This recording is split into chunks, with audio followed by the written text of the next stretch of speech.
Hello and welcome to Gilfest Farming stream. At least we can all have fun here, killing over and over again, complaining about random shit. I don't know how you guys have been. I'm having a pretty damn good time.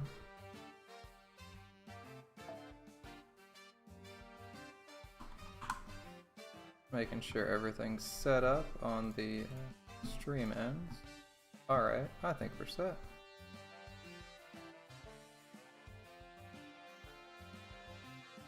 Alright, we're good. Let's get to the farming part. Is farming Gilfest the most exciting thing you've seen all day? Probably not. But I've had a damn good day so far.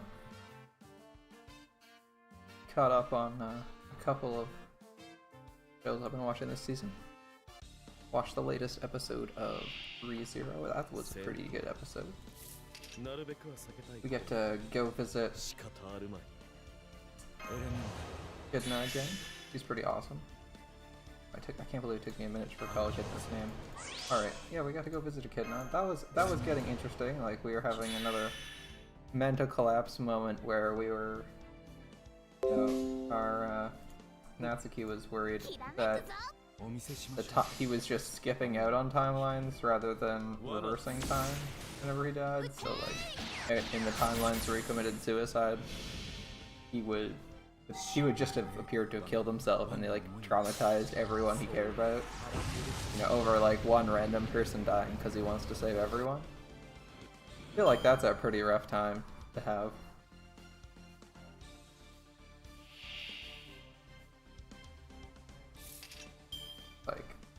Like I can definitely sympathize worrying about that. That was like one of my first concerns when he started dying and resetting time. Like, is he really rewinding time? Or is it just jumping into an alternative timeline? One of those things, like, I think that was a worry in Colorado X here, right? That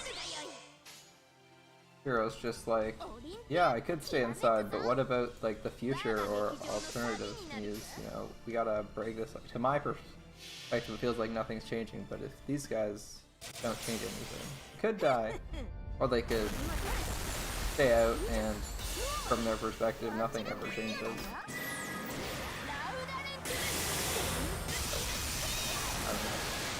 It seems like a real concern in ReZero because you don't necessarily know how things are working. I can see why Subaru is just like, oh god.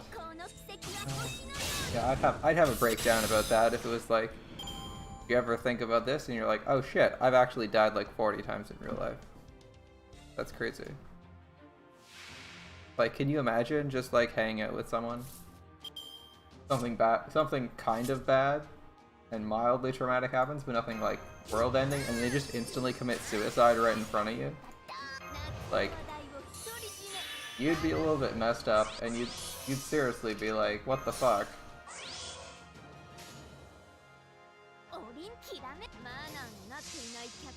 Yeah, super breaking down is pretty creepy. Having to like be presented with the reality of that, because it's not even like he has to imagine it, he just has to like see it play out directly in front of him. Yeah, I can imagine that being really hard on me. I don't know if I would like have my mind completely collapse or something over that, like Echidna suggested was gonna happen if she didn't drag him away to tea time, but I can definitely imagine myself like being seriously perturbed about that. But then, like, I'm someone who would have already probably, because as a viewer of the show, I've already considered that. So I feel like if I was in that situation, as long as it wasn't on like one of those slower days, I would have been like, shit. Did that happen?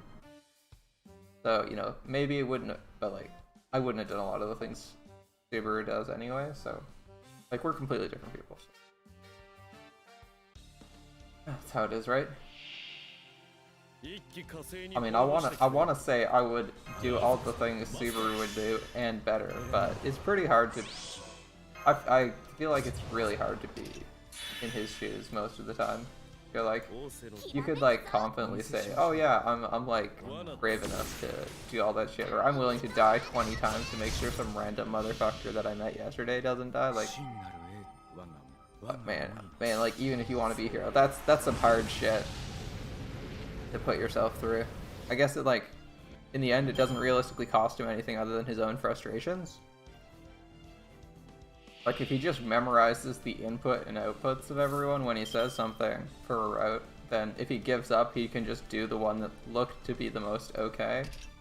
It wouldn't cause any damage in the future, I guess.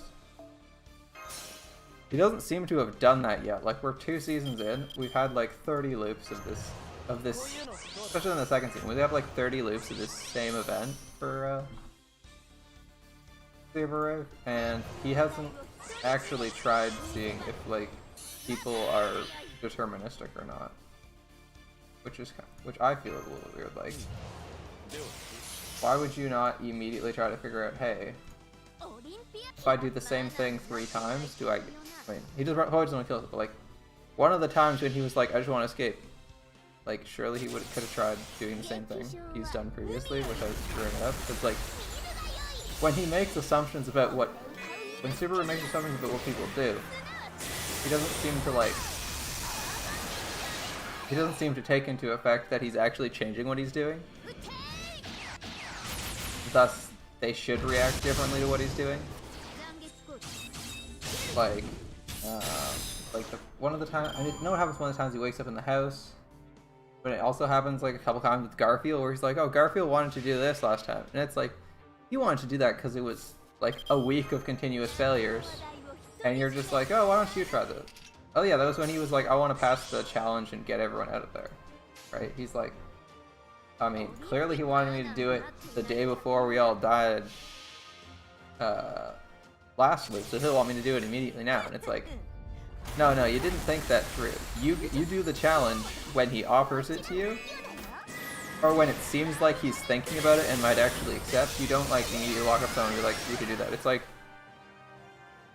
like if you were in a time loop like that, and it's like at the end of a 2-week-long time loop, you spent 2 weeks hanging out with some chick, and she like asks you out and you chicken out on the date.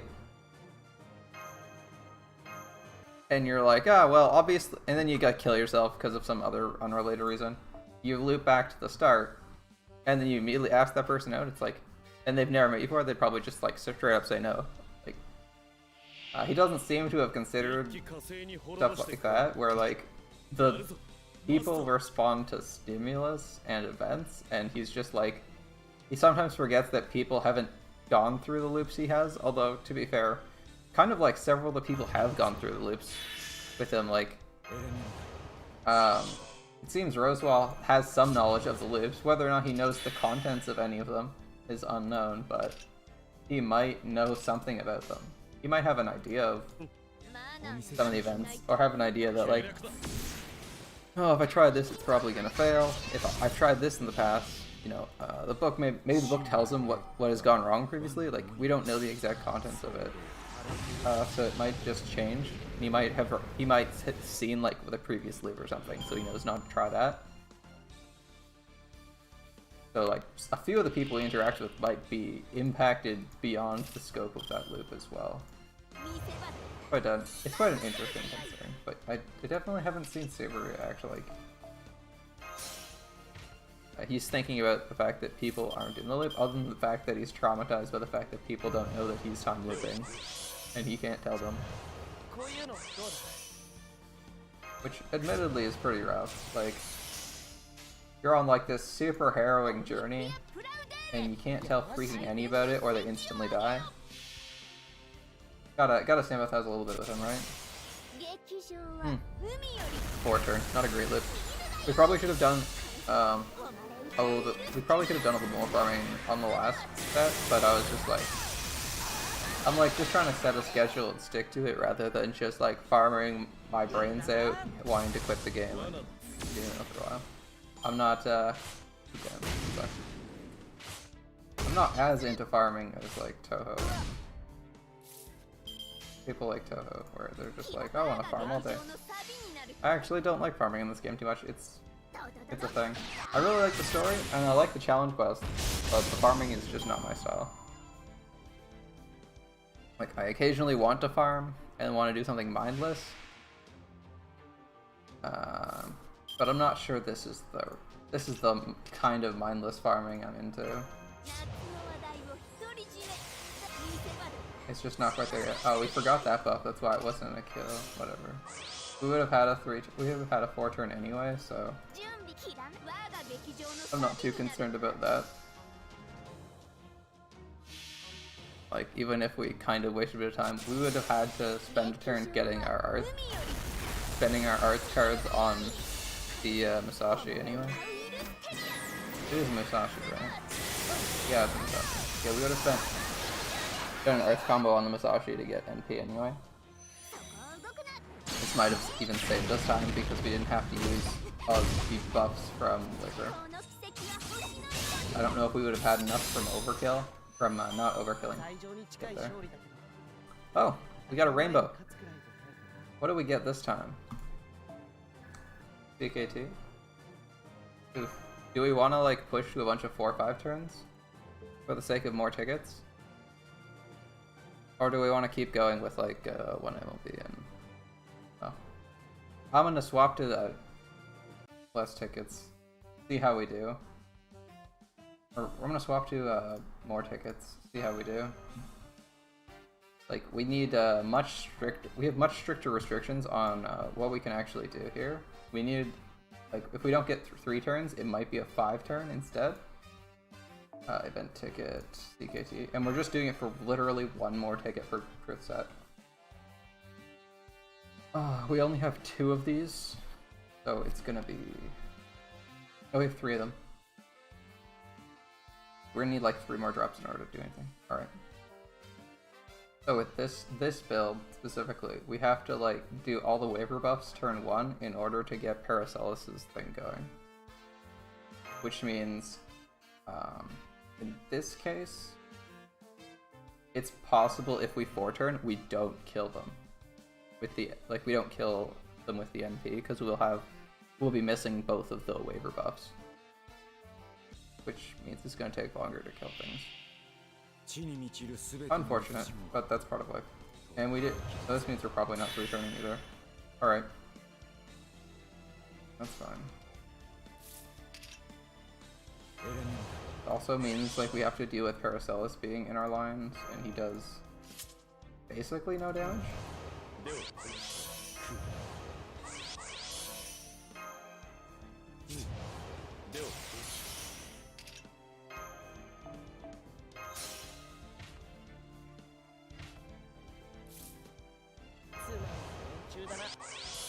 Like, there's no reason not to just take out log offs here for 30% off.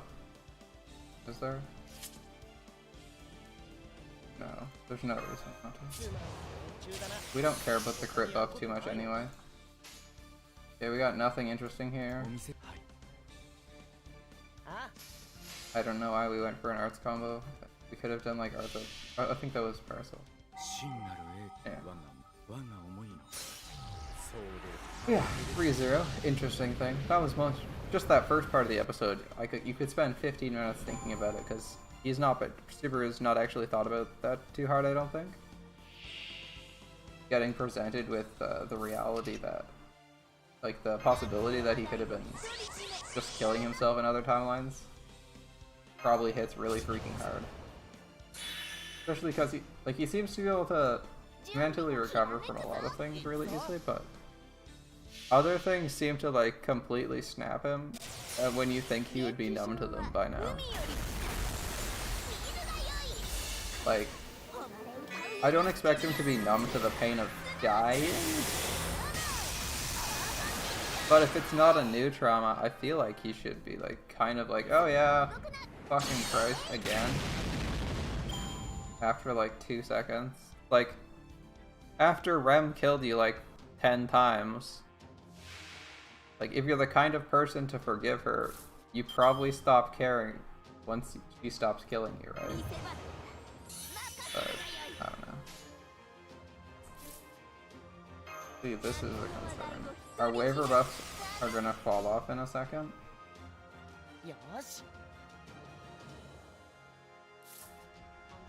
I don't know if we get 50% by doing, like, Buster Arts. That's kind of annoying. I'm just gonna do this to make sure I get the NP. I think we would have gotten it.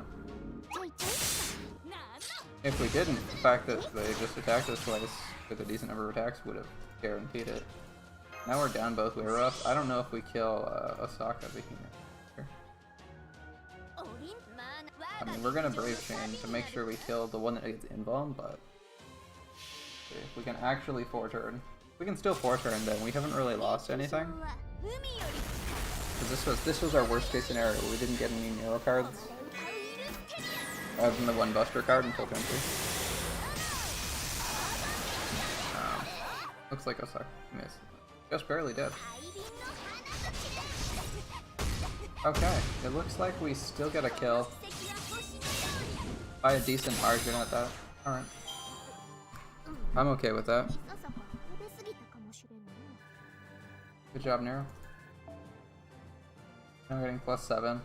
Getting them at a little bit faster rate, and we're not significantly slowed down by the fact that we had to swap to CKT. Because it's not like we're passing all those buffs up. Huh? I don't think I... Did I pull Waver from the all slot last time? I don't think I did. I wonder what I should put. There's no more rotations. I wonder what I should put in my support slots. I haven't updated them in a while. Like, obviously, my Waver's in my caster slot for that CKT, and he's getting most of the attention. But I don't know if there's anything else people actually want. My Hokusai could... Ooh, I should check if Hokusai has the damage buff, because she was super useful. I can see people wanting Hokusai.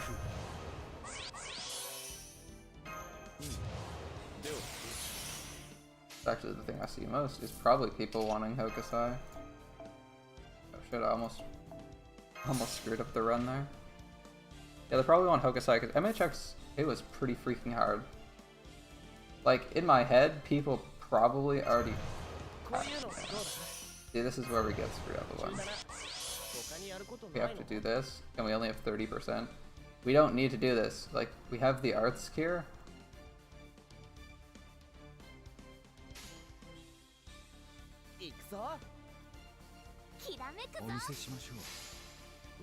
We didn't need to do this. If we didn't have to waste that crit out, we could have saved it. Or at least like the defense ups. Like I think we could have saved 50% battery. But this doesn't guarantee us a 3-turn anymore, because we can't like... It'd be nice if we could select NP if we didn't have it, but we could guarantee having it by like Arts Chaining or something. Unfortunately we can't. So I think we're gonna be stuck at like a 4-turn unless we get like double Arts cards on this turn. I actually need to put this stuff on. I don't really want to waste a turn here on that guy. I think Nero one-shots him if she has all of the buffs.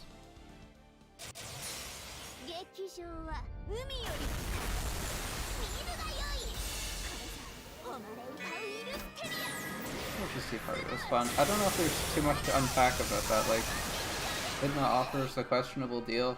Pretty straightforward for her character. Like, at some point she's gonna make a move other than being just helpful. Like, she doesn't really, even from like episode 1 of encountering her, she doesn't really strike you as the person who's just like, oh, I want company. Like, she's definitely there to get something out of you. She just doesn't do anything because she knows you'll come back.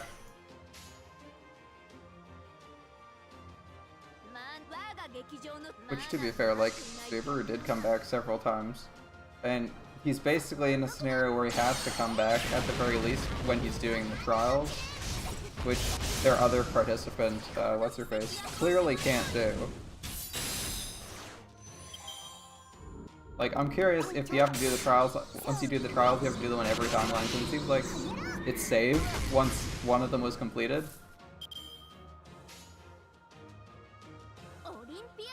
So he might not even... I'm curious to see if the, like, world state saves after he does the second trial, or if once he does the second, or once he passes the second trial, it just continues on and he's still restarting the first one. Like, my first theory was that encountering someone who knew about his curse was what the save state was. Because it seems like Echidna remembers him, and that was after his first conversation with her. And like, she seems to remember every single one of their conversations. So that was my, oh shit, this guy's got a shitty attack buff. I shouldn't have picked this guy, damn. I just saw the waiver in the +2, I'm an idiot. Alright.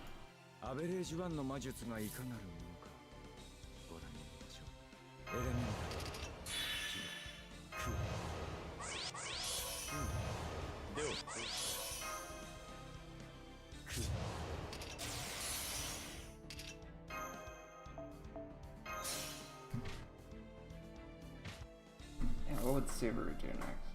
Guess we don't have a reason not to feel aggressive. We have a bunch of the witches gathering here, which was kind of fun. Like, I think I like most of them. I don't really have a strong dislike for any of the witches in ReZero so far. Satella, we have like no information on her personality really. At least as like a stalking character, we kind of know that Satella wants to like, Satella sort of like really likes Subaru, or like loves Subaru or something, but I'm not sure if that's like a fragment of her talking, or she's just randomly doing it to screw around or what, right? Like, it's not clear to me. I doubt it's clear to anyone else whether Satella actually loves Subaru or is just like saying random shit while she's possessing Amelia, or what. Like, we don't really know what her deal is, so I can't say I like her character because we don't really have too much direct characterization. We know she's evil, but like, our characterization of most of the other witches is that they were kind of evil too. Like, we didn't know anything about Miss Gluttony, other than that she was creating monsters for giggles, and now she's got some characterization. She's kind of an entertaining character. You know, she's got like a unique design. It's kind of cool. Satella, we've only seen like real secondary characterization of her, and I don't know if she's gonna be like likable or anything. But it'll be interesting to see if she's any good. Like, I'm definitely down to be impressed. Oh, whatever, we'll break it. I'm down to be impressed with the like, I'm assuming she's actually gonna have a conversation with them all, because they didn't seem like super tense about her showing up. They also don't really have like a normal mindset, so, and they're already dead, so like, if she shows up, what's she gonna do? Double murder them? Like, okay, they don't seem to be too concerned about that possibility. Like, if they thought she was gonna like super kill them, then they probably would have been like, oh shit, she's here. Instead they're like, oh hey, what's up, bro? Like, you just murdered all of us, but it's no big deal, we just chillin' here. What up? It doesn't give the impression that they're in a ton of danger or there's any... God. Who puts servants like this? 459. You're clearly trying. 444. What the fuck are you doing? Like, this is waiver we're talking about. Like, you should have your waiver at above 4. What is this guy's support line? I thought he had a decent lineup. Can't see his normal lineup. Like, he clearly has some servants that are decently leveled. Like, we got this Shelter, who's like 10, 10, 10, level 100. He's not sleeping on that. I believe Astolfo gets like 49% out of a level 9 version, so it's just the stars and crit damage you get. I just don't understand why this guy's putting here characters at 444. Like, why would you put someone at 444? Unless there's a very specific point you're reaching for. Waiver specifically, You care about his cooldown reduction and his attack stat. Oh shit, did that actually select him? I've never selected someone from that interface before. I was just shit-talking him and I accidentally picked him up. Oh, fuck. Anyway, point is, you shouldn't have a fucking 444 waiver on support list. Like, what are you doing?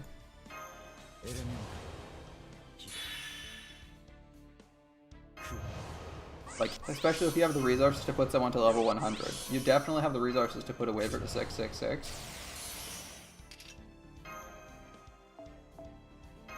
Like, given this event, it's a farming event, he should be 666. Like, at least put his attack, his, like, relevant skills. Waiver is, like, super dependent on cooldowns, and his attack stat to be his attack bonus to be relevant. If you're not doing that, you're playing it wrong. 8 turn cooldowns? Like, are you kidding?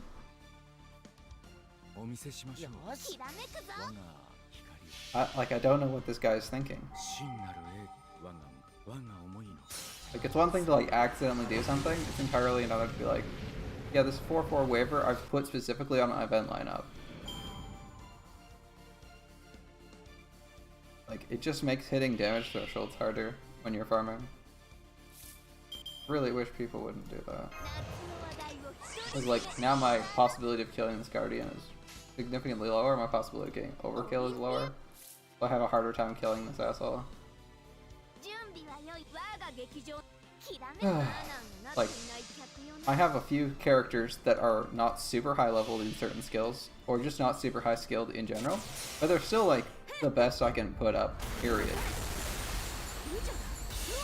And I definitely, like, try to put most of their skills at 6, or, like, have them at really weird numbers, so people can tell you're definitely trying to push their stats up and just ran out of materials.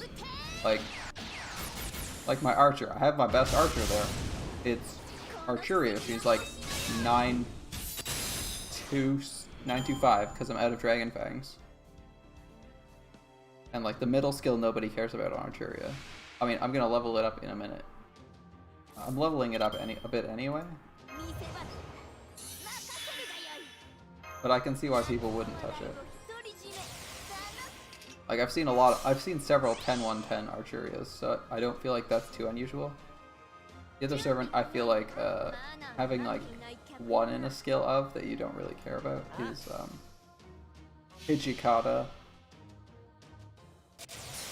Like, his skill, his middle skill is a heal that cleanses debuffs. The cleanse debuffs, like, it's not super useful, but it's like a thing that's sometimes gonna handy. Like, you can cleanse burn or something off yourself so that you don't randomly take ticking damage and die when you trigger your guts. But it's basically useless.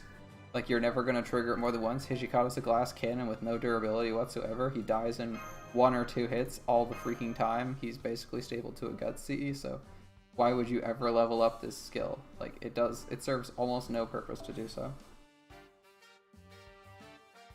Yeah, Hijikata's second skill, basically useless. I wouldn't, like, I'm intentionally not leveling that one up, because no one cares. I'm tempted to put my Penthesilea in my Berserker slot, but I think he's better just because he's like,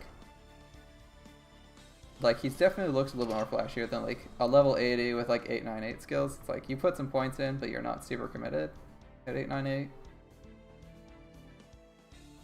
I don't know, that's what I feel.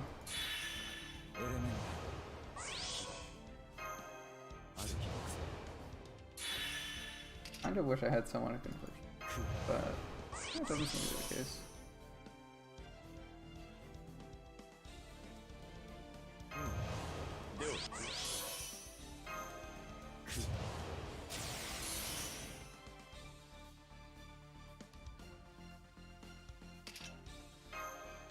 Oh well. I can just talk to myself. Like I said, I really enjoyed the...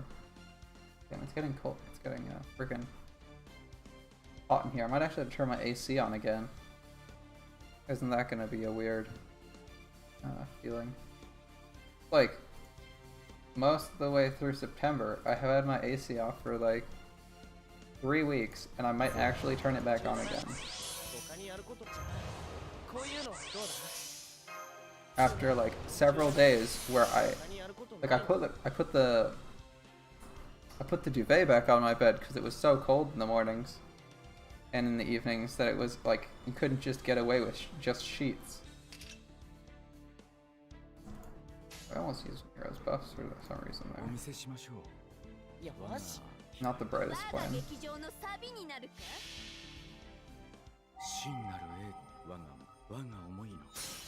don't know what I'm gonna do when Gilfest is over. I've been like using Gilfest as like filler streams, and also my excuses for farming. It's like, well, I'm streaming, so I need to have some content. I guess I'll farm in Gilfest. Next week, I'm probably just gonna go a lot harder on like Fate Stay Night and find another game to play. I was thinking of picking up Hades. It looked like an interesting game. I think I was watching his father play it earlier, and it's like, oh, this game looks fun. I don't know how long it'll keep me compared to him, because I'm not really the person who plays like 100 million runs of a roguelike. But if it's not crazy expensive, it's definitely something I'm interested in. Like, why do I have 2 of these in those actual Steam? Let's go look how much Hades is on Steam. Store. You guys can't see this. Hades. It's $28.99. That's not bad. Compared to like Binding, which is like 17 plus 12, 29. Or oh, sorry, there's Rebirth Complete. What is Rebirth Complete then? I don't like it. Yeah, view page.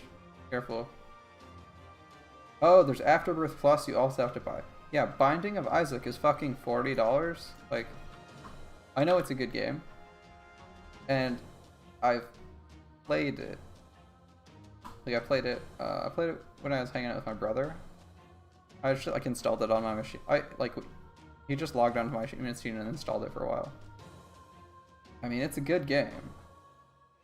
But every time I'm thinking of playing it, I get,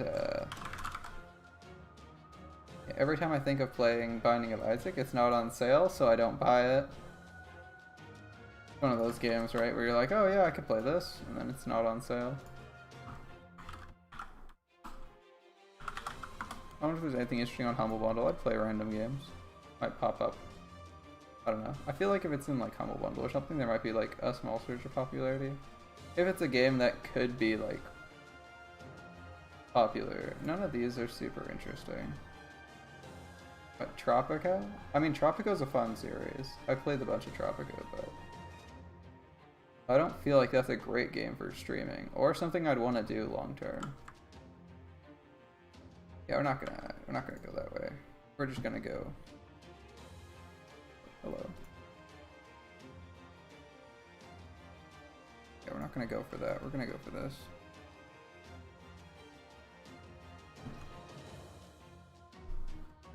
Alright, Mira, let's kill this guy. Kind of been faffing about for a minute, checking stuff out.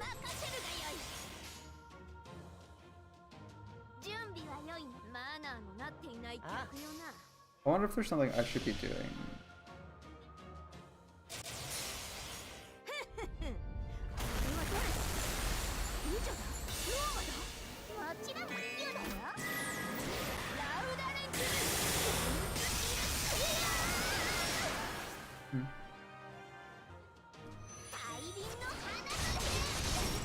Nice crits. I wonder if that's something I should be doing specifically to promote this. Like, I'm not doing too much of anything, but then again, I'm also not getting too much of a response, so I could try a few other things. I was like trying to see if I could. Oh, sweet. Getting new gems is getting secret gems out of this is handy as well. I was like kind of waiting to see if where are you? Can't use Scotty with this setup, which is kind of annoying. Oh, hello. Guess we were pulling from the L slot a couple times. Curious if I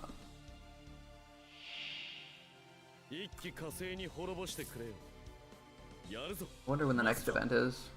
I think we got like another month or two before. I think it's like October, November is when we get our next Lost Belt, which I'm pretty fucking excited for. I mean, Lost Belts haven't been my favorite so far, but they haven't been bad. Like they haven't been like Okeanos bad, where you're just like, yeah, I don't give a fuck about the story, moving on. They've been pretty damn exciting.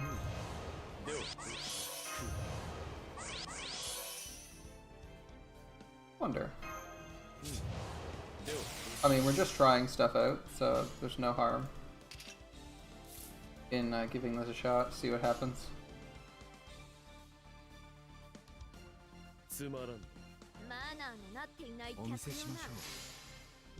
Let's see if this is viable. How much NP do we get from this?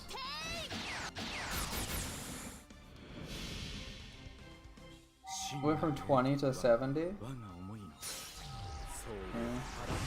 I think we wasted 10%.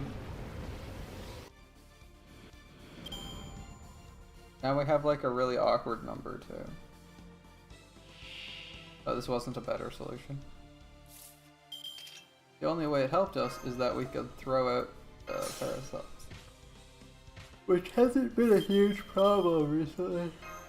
Alright. Do we have a big chain with Mira? No, okay.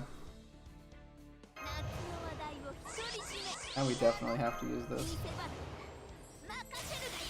I don't remember if I have the resources to skill Undying Magus.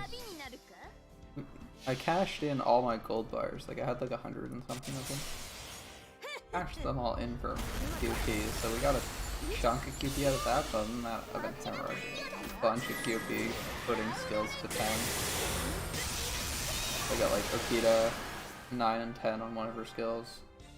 I had someone else I put skills to 10 on. Oh, Hokusai. I did Hokusai.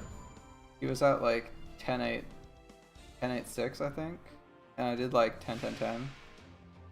He definitely earned it after like the last challenge quest performance. Even if I don't think he's like as good as she should be without higher NP levels. She's still definitely pulling her weight. Like, I got no complaints. I got no complaints about Hokusai's performance in the latest batch of challenge quest. That was a very difficult challenge quest, the MHFK one. I spent like 6 hours trying to beat that. Pretty close to that. It was the last stream I did. She definitely proved her worth there.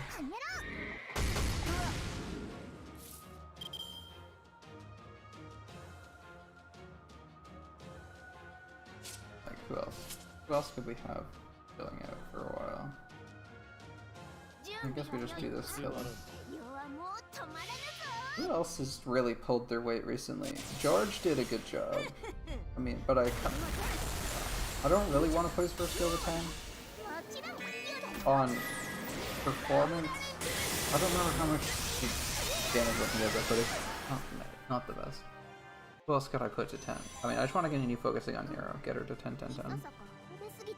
She's been doing such a good job lately with all the farming. She's did the last farming node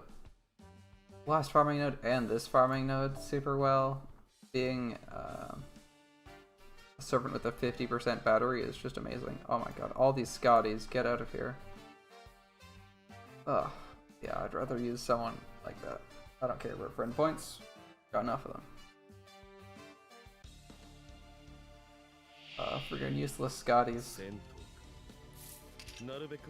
Like, the most annoying meta change, oh my god. Like, Scotty, I'm completely useless if you— I'm like basically useless if you don't have another Scotty. Thanks, Scotty. Fine. Fucking everybody who doesn't have NP3 or 5 Lancelot or like NP3 Dantes or Parvati. He's like fucking useless if you don't have it. He's like a shitty waiver if you don't have any of those servants. It's so bad. Okay, so let's try this instead. I think this saved us like 10%.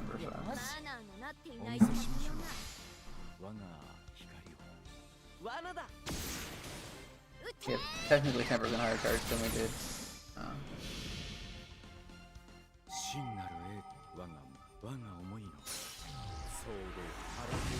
Because we had 20% left last time.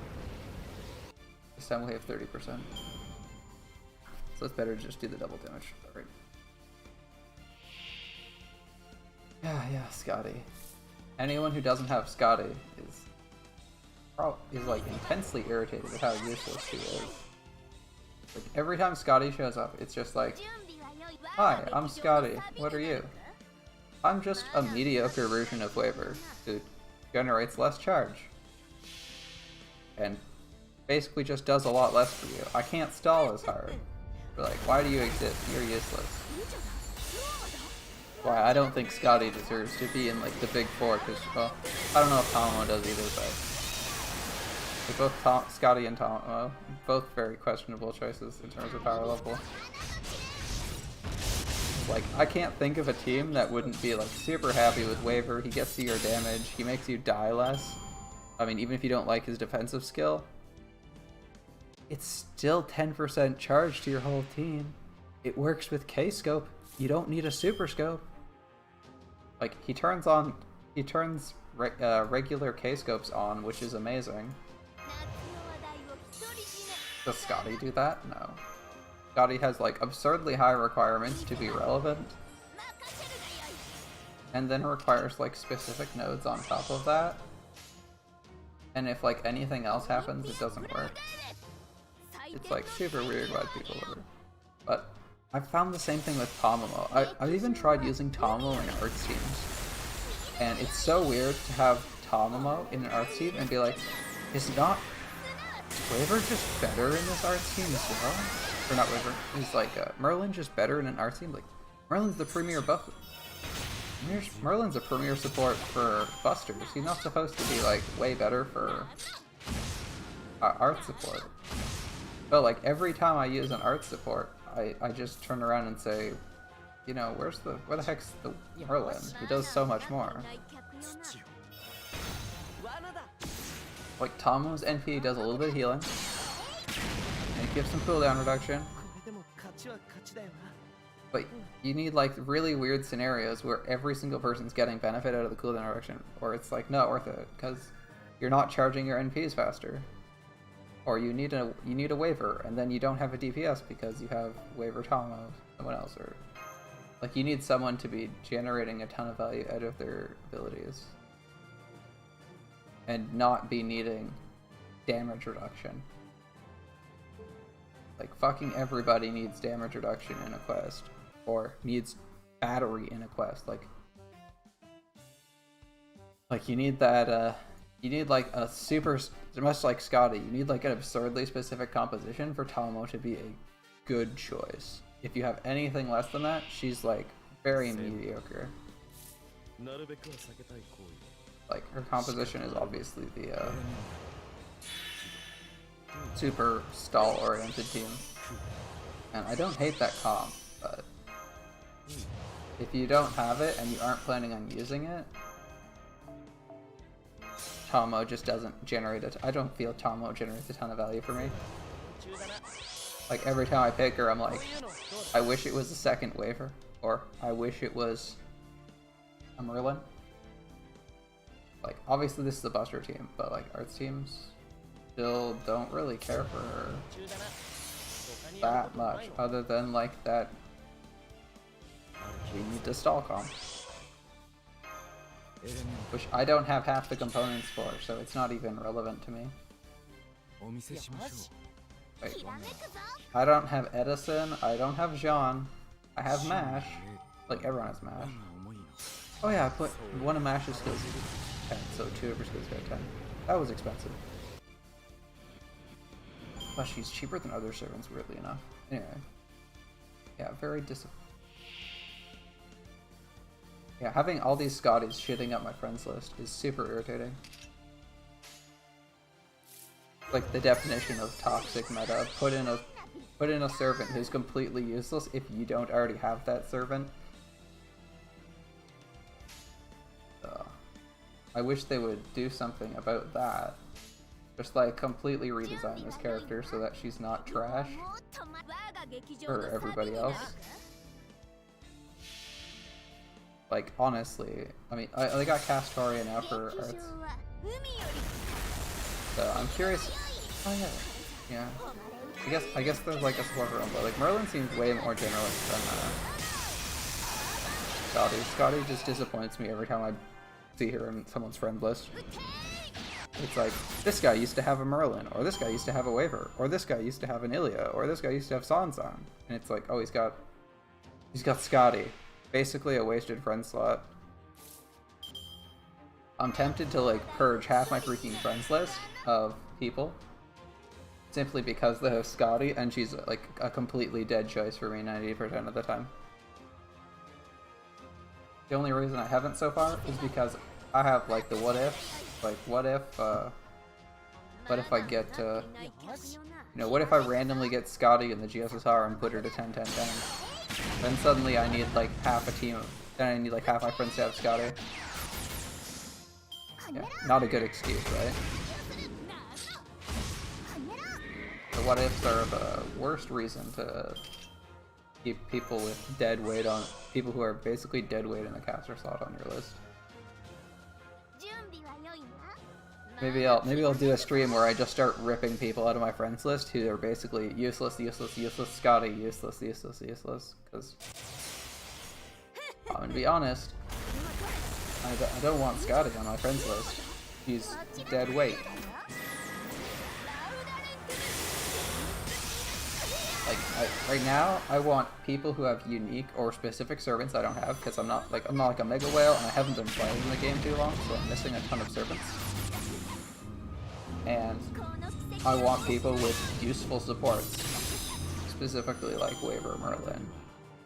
Specifically Waver Merlin, even though I have my own Waver.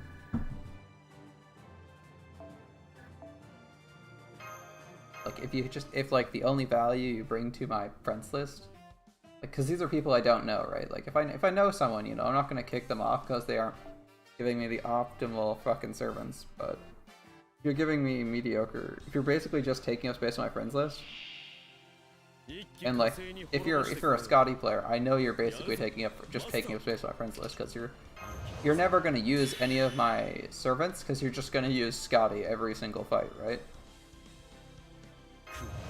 Right? Like that's why Scotty is super toxic, because nobody's gonna use anyone if they have Scotty, they'll never use another servant on anyone's friend list other than a DPS if they need them, which they won't because they have Scotty, right?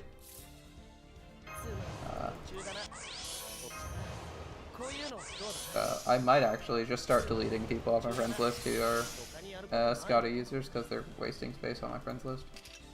They're not going to use my servants because my servants aren't Scotty. They're probably considering deleting me anyway. Like, I lost a bunch of friends when Scotty came out because I didn't. Like a week after Scotty came out because I didn't roll Scotty. I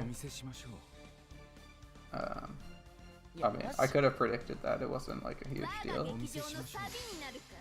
Like, I lost like one person who was providing an interesting servant.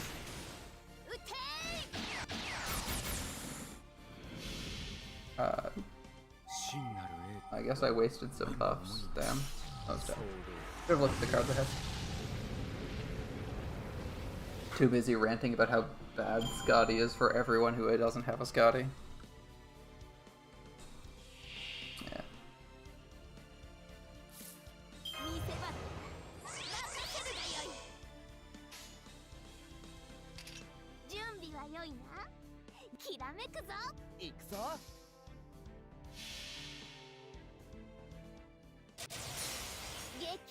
Yeah, I'm actually really low on single target caster DPS on my friends list these days. A lot of them rolled Scotty. I have one person with like a level 100 Ilia, and I think I have one other person with Sansan. But they only sometimes have the Sansan up.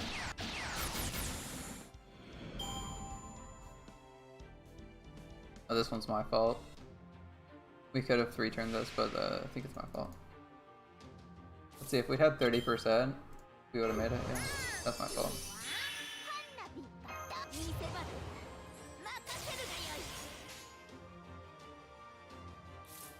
At least we're gonna do some good damage, right?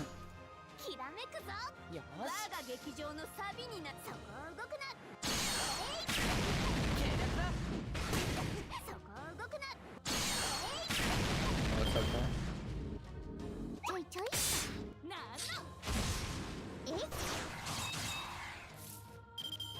Yeah, that's what I was talking about when I meant like.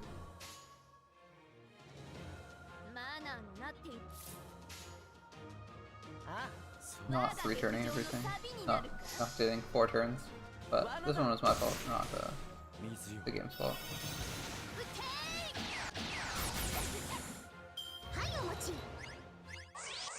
Apparently I got a few returns in the last 5 minutes.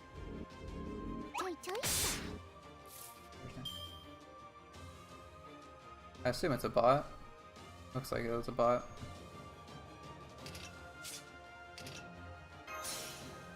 Okay. May as well use favors. We need all the damage we can get. Most of our damage buffs are gone.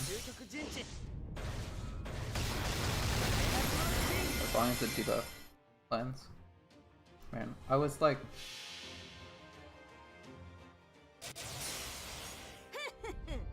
Keep playing right now. Okay, I added a friend from work. Because we were supposed to be playing Among Us, and I was like, you know what, that would be kind of fun to stream. Might get a different, might get an audience for that. It's pretty popular. So we're supposed to be playing Among Us at some point, and he hasn't actually, like, jumped on Among Us at any point. It's kind of weird.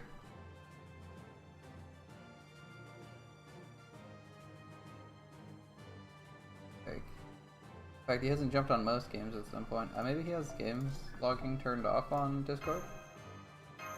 But it was like, oh yeah, I'll invite you to this, and we can play some Among Us. I got a good group. We're playing all the time, and like I've had Discord open for like a week, trying to see if he's actually playing it at any point, so I can jump in.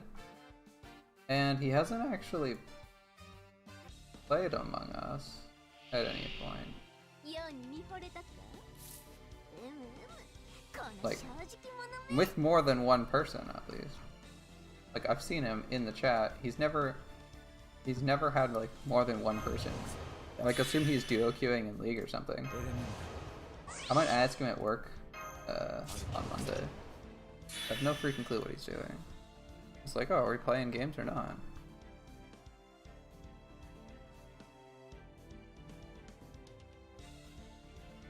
Yes, my 2 exciting viewers, the bots. I mean, if you're not a bot, speak up. But I'm assuming you're a bot.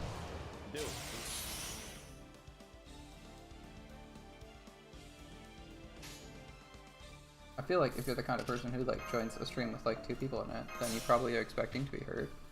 Or just to chill out. Or to like chill out, hear some random ass opinions.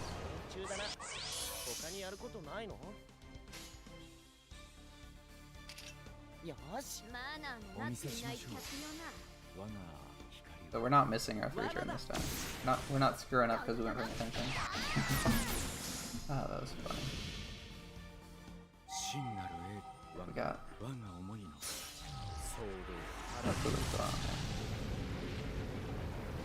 wonder if my brother's actually done any of the exhibition quests yet. I know he's been farming Gilfest on and off. Let's see. Let's ask him. Have you done? Okay.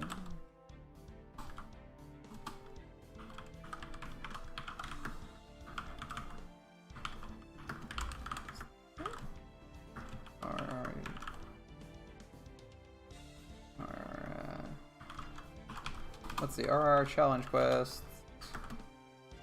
And I can spell challenge. Quests not appealing for you. Okay.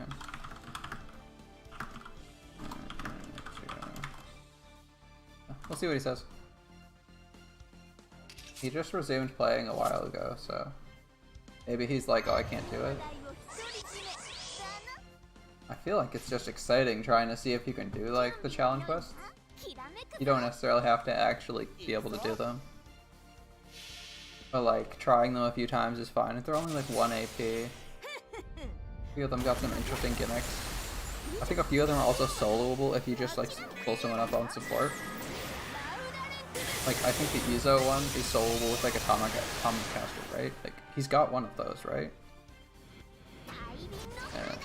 Ah, that's fair. That's fair. Okay, that's fair. I won't ask him. Yeah, he says he's not appealing. I'll wait till he says something else. Seems like he's trying to type something. He says they aren't appealing to him. I guess he's not the... Like, I know he likes playing really difficult games, so... Figured I'd ask him why he hasn't actually gone after them. Yeah. If it's not your kind of game for challenging stuff and you just want to, like, if you just want to look at, like, pretty waifus, then, you know, I think we can all sympathize with that. Oh, that's fair. Oh, that's fair. I won't pester you.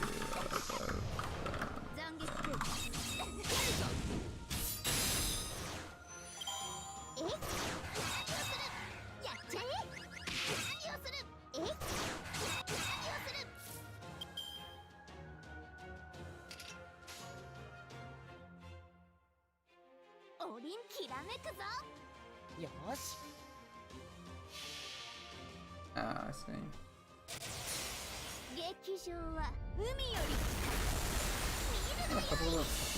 I think a couple of them have easy solos.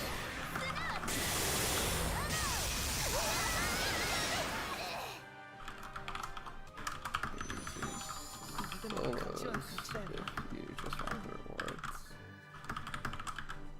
I think a couple of them have reasonably easy solos if you just want the rewards. I mean, if you don't want the challenge. I mean, it's probably... Sometimes it's just... It's not waste time.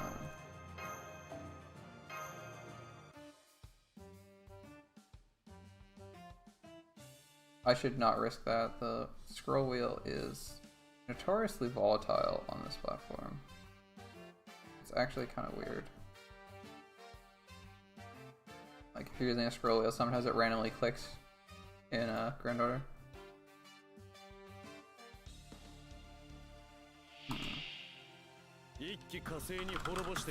Sometimes worth it. Guide on just to see if you can get the what you see.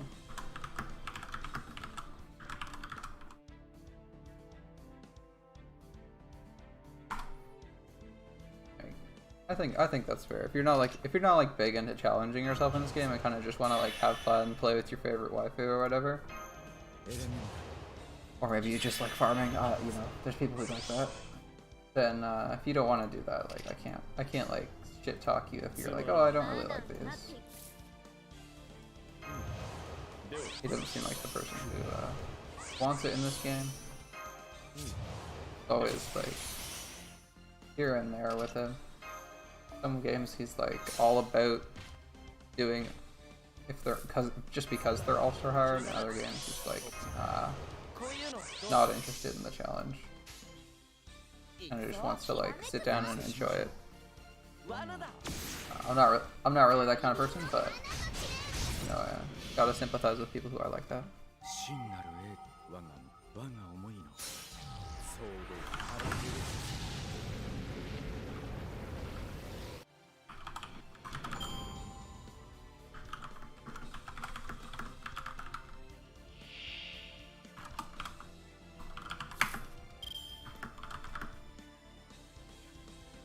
Well, like Izo is doable, right?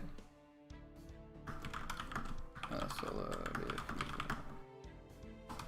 buy a bunch, buy a few serpents. Perfectly easy. Izo is, I think, the only one I know that you can like reasonably solo.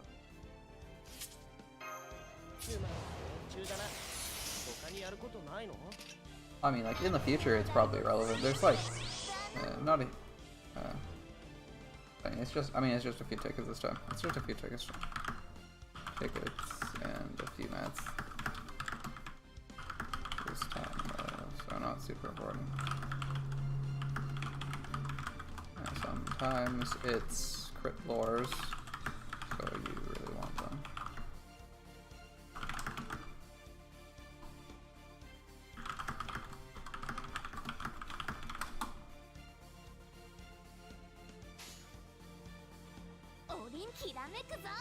Like, I can totally understand not giving a shit if they're not giving you anything worth it and you don't like challenge.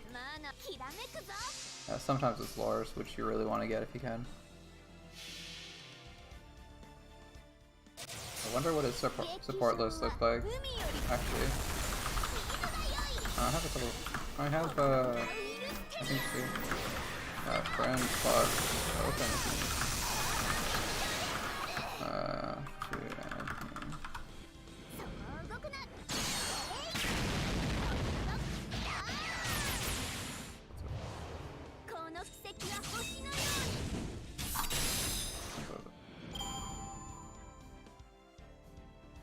I don't think I have him on my friends list because he hasn't asked. He's like one of those weird people who just doesn't frickin'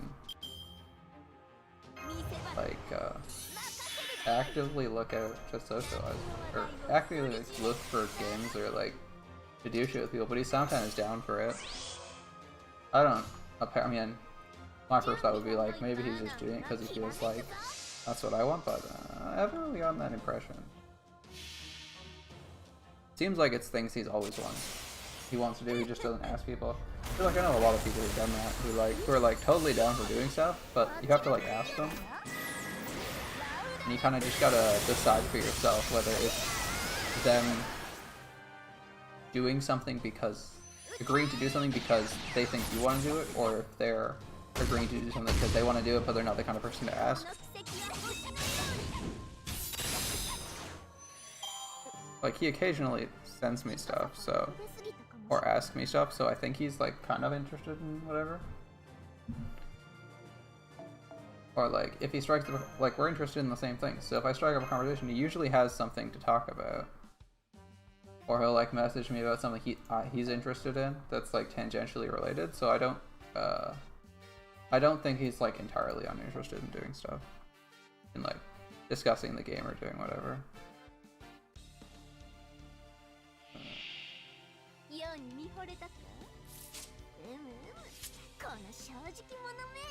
I leveled up a couple times, giving me a couple friend slots, so I may as well spend them. Let's see, I don't know what he's saying. He might just be like, oh, I'm not playing much.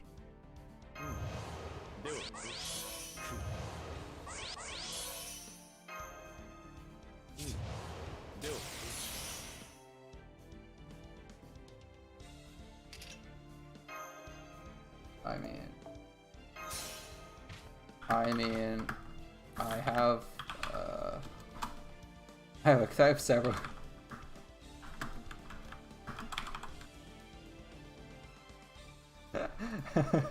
Like, I have several people who are absolute garbage on my friends list that I'm not removing. And he's like, oh, my list isn't super good, but it's like, I mean, a level 100 shelter's okay.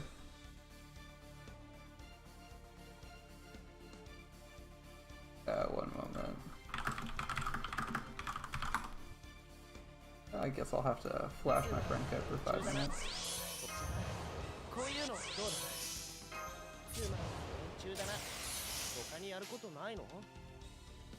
Fuck, I didn't look at my cards again. I'm a dumbass. Oh, whatever. I feel like a dumbass every time we're throwing. We should have like a punt count in the corner. Farming punt count. You know what? I'm gonna make that for next stream. I think we're still streaming tomorrow. Gilfest isn't over, so we're still streaming. I'll do that. We'll see if we can get a punt counter. Or can we do like overlays? I wonder how easy it is to do like a text overlay. Image, browser, color source, display source, game capture. Media source, text, GDI. Yeah, create a new one. Punt counter. Punt count. Yeah. punt. Let's see. Punt. Holy shit, that's big text. Count.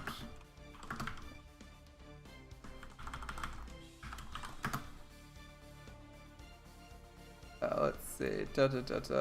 Vertical. No. Can we make this slightly smaller? Like, not 256? That's tiny. Alright. Return punt count. Let's just put this somewhere nobody cares. Like,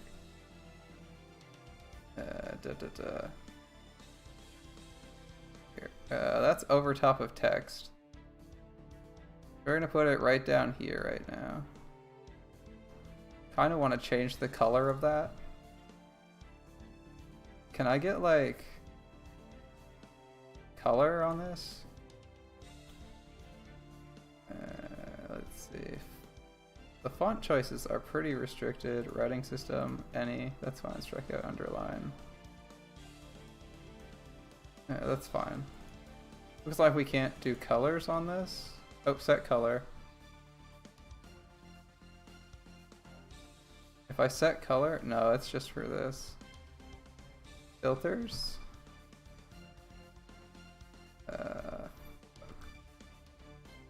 Too much effort, just gonna leave it at white. We'll have our 3-turn punt count, and we'll leave it that way.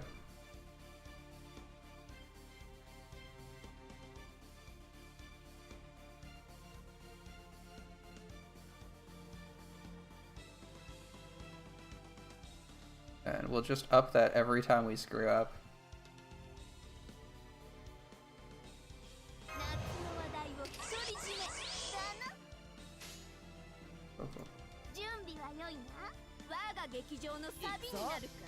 Ah. I'm gonna tell him I was just.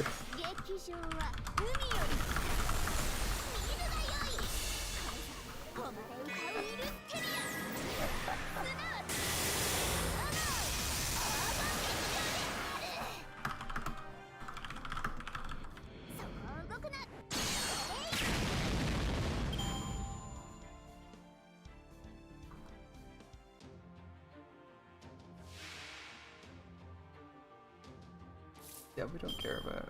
I mean, we don't care about the treasure. If you can see it, you'll see the rainbow because it's to the right of it. We're just keeping the counter going. Every time we fuck up, we're adding to the punch counter. And that's how we're doing it.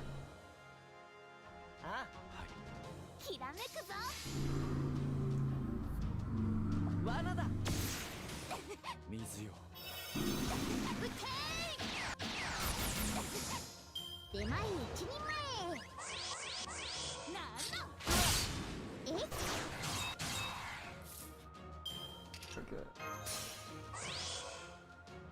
I think we still kill that one. Technically more damage if Nero goes last, but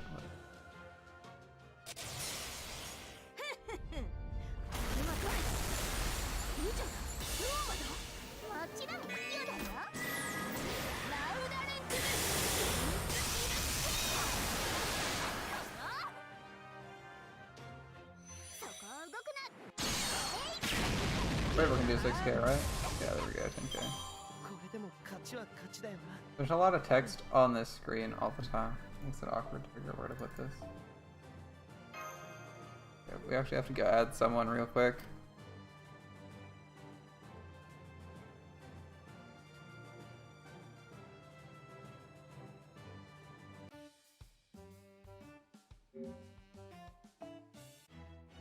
I'll look at all the lovely people who want my friends, and I'm just gonna like look up some random person.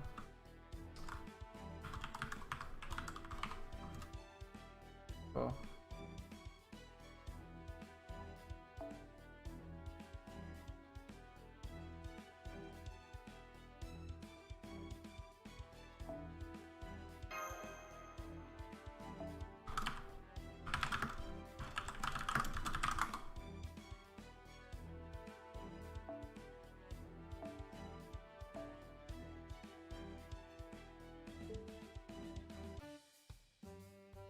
What does my support list look like anyway right now? It's nothing too crazy, I don't think.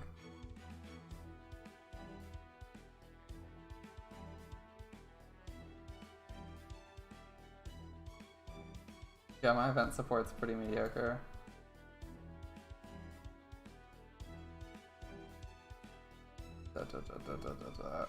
You should have a damage CE, actually. Grudge match should be on you. I don't know who to give CKT to. Like, just... I don't know. Cancel. It should be MLB is what it should be. Do I only maximum break one? Oh, I guess whatever. We need to fix that. Alright. What's on support? I think we're okay with most of our support. I'm not super happy with that.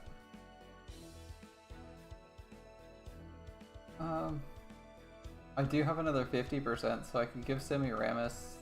Oh, the one that gives crit stars. That's actually a good idea. Let's do that.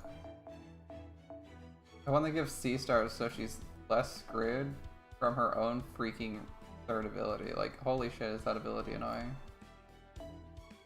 Rifle place there.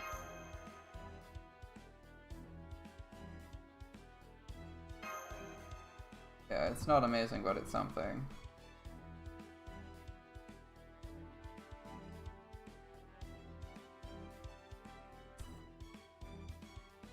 Oh, I hate this. At Treefoss, NP, oh, NP gain. NP gain stars and crit strength. That's actually not too bad. I would prefer dive to blue, or the other one, but that's on Hakening Summer, but that's on Hokusai. Sure hit. Oh, Sailor in white? Oh. I think that's actually the best choice. NP strength, C-star drop rate, C-star drop rate, and gain C-stars. That's a good star jump. And most of these aren't super, especially when you don't level them.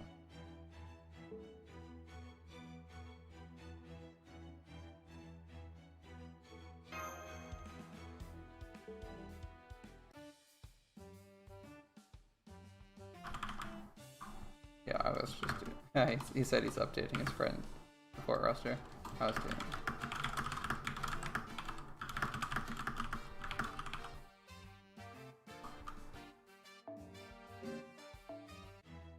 hold up, does he...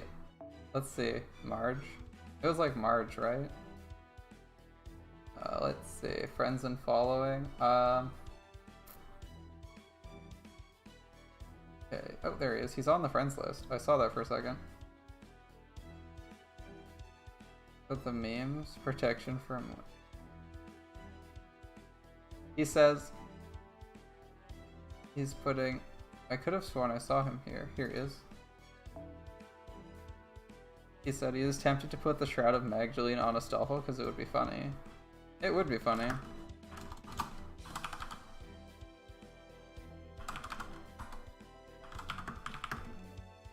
Split your support setup. Make... Oh god, he didn't split his support page. Make page 1 the normal, and page 2 the event. Split your support setup, make page 1 the normal, and page 2 the event support.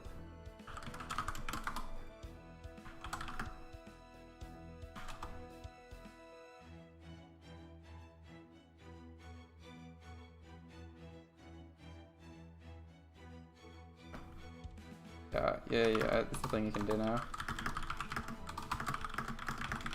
It's the thing you can do now.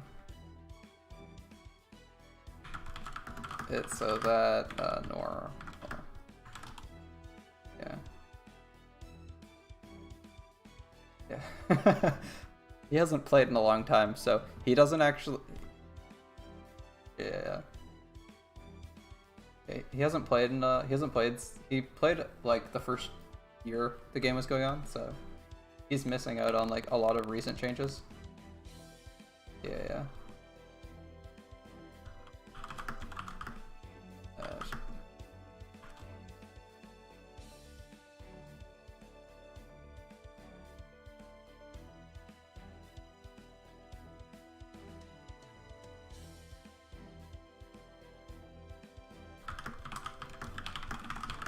The John skills aren't bad, right?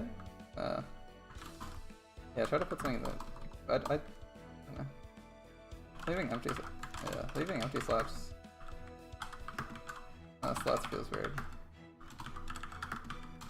Weird. I usually put like someone on the slots.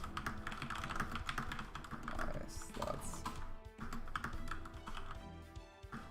I didn't have it because like he's even if they weren't gold.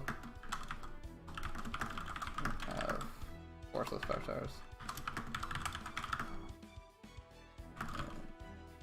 It helps me focus on feeling empty. Like leaving empty slots feels really weird. I just put like when I was starting out, I just put someone on my slots. Even when I didn't have help to have, like put 4 and 5 star servants in the slots just to like help you focus on who you're leveling. Helps me keep focused on who I want to skill/level up from that class. I mean, I just like I mean, do whatever you want though. You do though.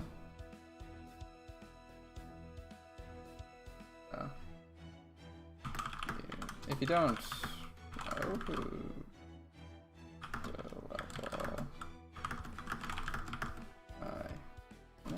I have a few recommendations for most classes.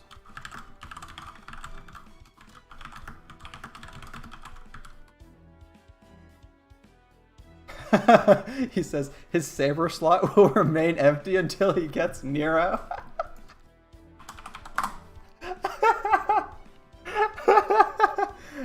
That's just how it's gonna be. It's like, I'm not sorry, there's no saber until you have Nero. This is a man of true taste. He's just like, I could put someone in the support slot, but I don't have Nero, so we're not putting anyone in the saber slot.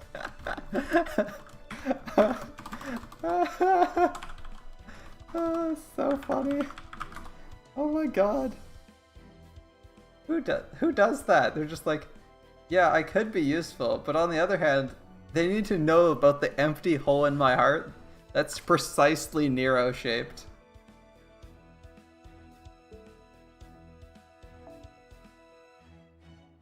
Divine Banquet isn't bad. I mean, I don't know about putting on Iris Veil. Also, like, oh yeah, Astolfo's 3rd skill. Oh yeah, Astolfo's 3rd skill. But since you haven't leveled him, he doesn't have his 3rd skill for Astolfo unlocked. Let's see. Let's tell him. Since you haven't, you totally need to get Astolfo's 3rd skill unlocked. Skill unlocked. It's super good. It's great. Actually, I have Astolfo in my support. Slot. It's so good.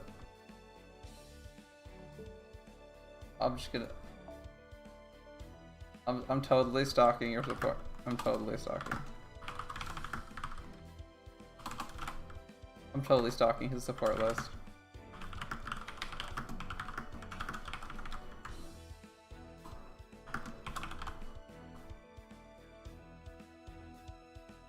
I'm sure he's got someone in these slots. Like there's no way he's just like, the only servant I have leveled above 10 is John Alter. I just didn't see a reason. She's so fun. I mean, I could see someone doing that, but I don't see him doing that because he's actually good at video games. All right, we're gonna shit talk his bad support list.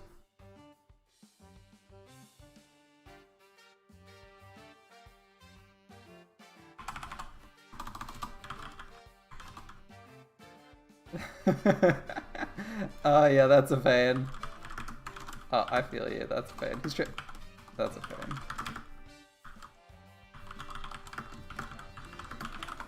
Yeah, that's a struggle. I feel you. optimal CEs for everyone on your support list is like so hard sometimes.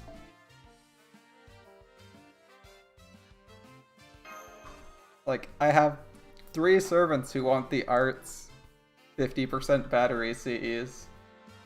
It's so awkward. Like, who's getting aerial drive when I get aerial drive?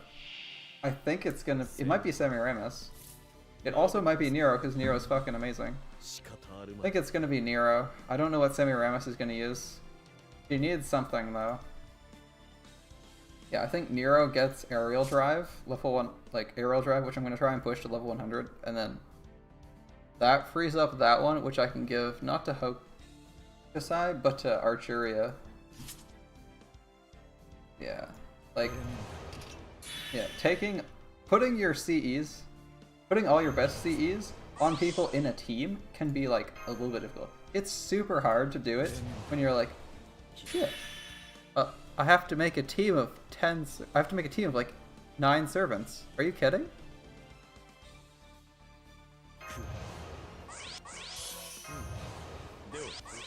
Like, the more options you get, the worse it becomes, because you have even more to think about.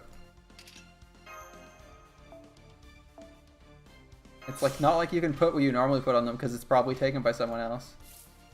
Star generation efficiency or 8%. Like, I don't know what CE is. Yeah, I gotta think about it. Best CA on your best servant. That's like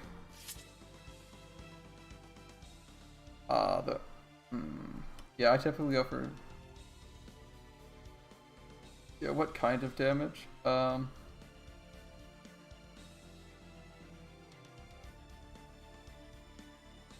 That's Star Generation and Buster, or 8% Buster and 15% crit multiplier. What do people normally put on Shelter? Like, you know what? I have Game Press open right now. I'm gonna go look up what they recommend for Shelter. John d'Arc Alter.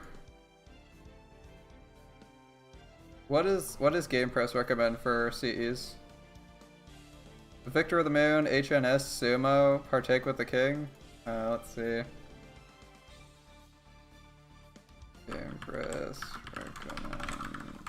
Game Press recommends Victor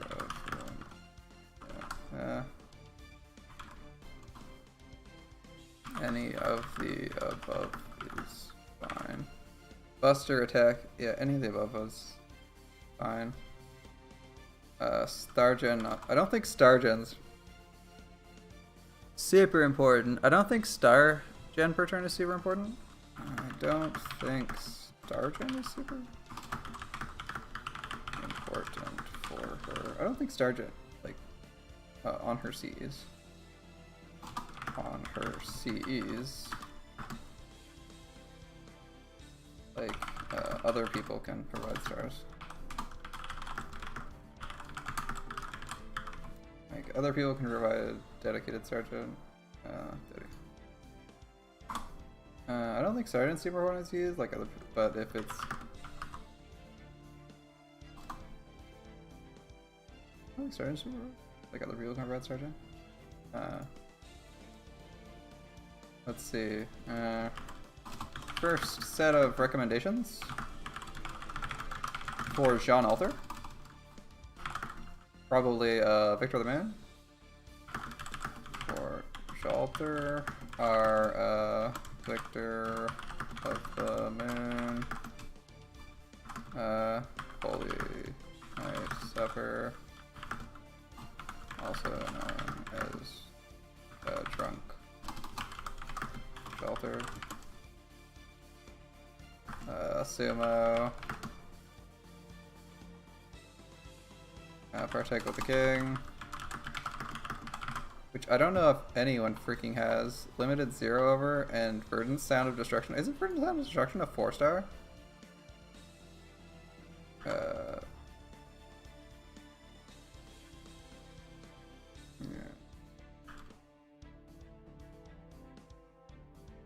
Limited 0 over. Etc.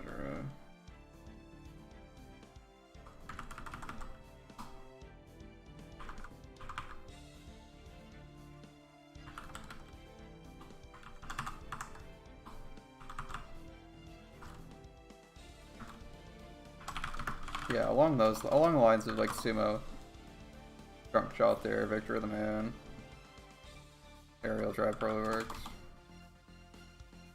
Yeah, so I think the focus is Buster / attack and crit damage. Focus crit. Like that's what I'd go with. Alright. That's what I'd go with for Jolter. Like, if you have that.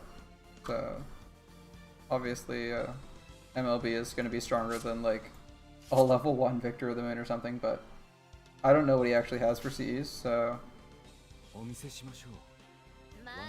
I just don't comment. Knights over and Sumo.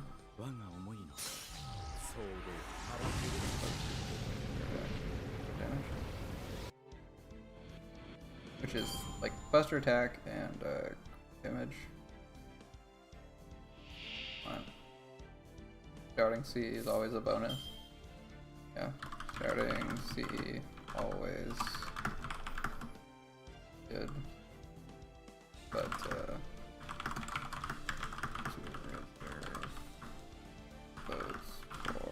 shouting C always good, but you want to reserve those for farming servants. You don't have a bunch of starting cage.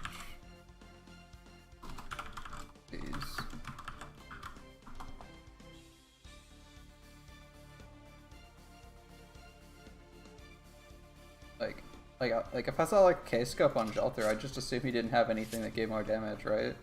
But it's also not bad. Depends on this context. Like, getting that first NP off can be super important, but it can also totally not matter. Just depends entirely on the context. Okay, we have all our buffs up. Unfortunately, we don't have any of a certain 4'10" excitable girls cards. Yeah, you can just borrow if you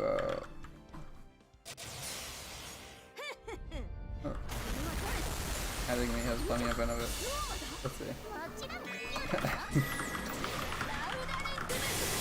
List has plenty of anyway, Chief List has plenty of benefits like Neurocaster. Like Neurocaster.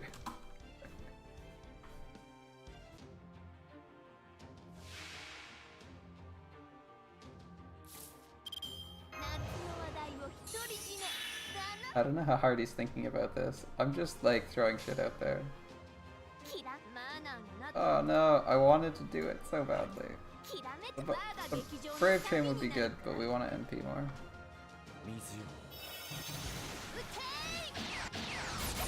I wonder if that would be cool.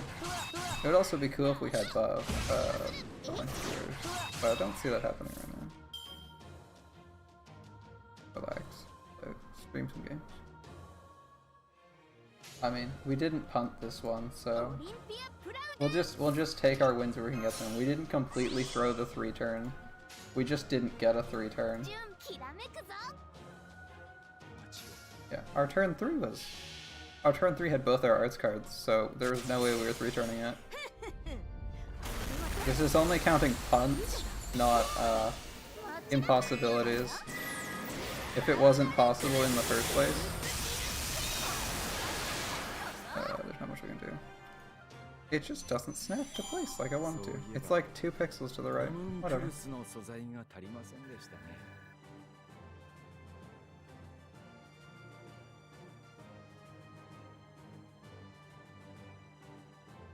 There we go.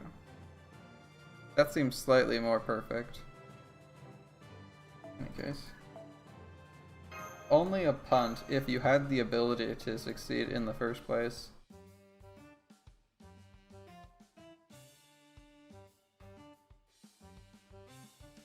Yeah, like if you're like, oh, I'm gonna succeed, and then you shoot yourself in the foot, you definitely punt with it. If you're just If you never had the possibility to get that 3-turn in the first place, then you're not really making any mistakes. You can't go funk with it. Alright, let's go.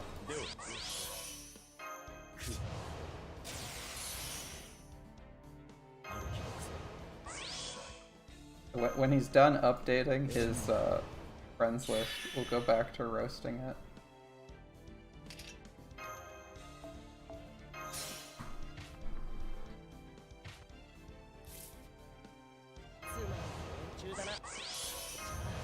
See how old school his CEs are, because he hasn't played in a long time, so we might see some stuff that's pretty hard to get.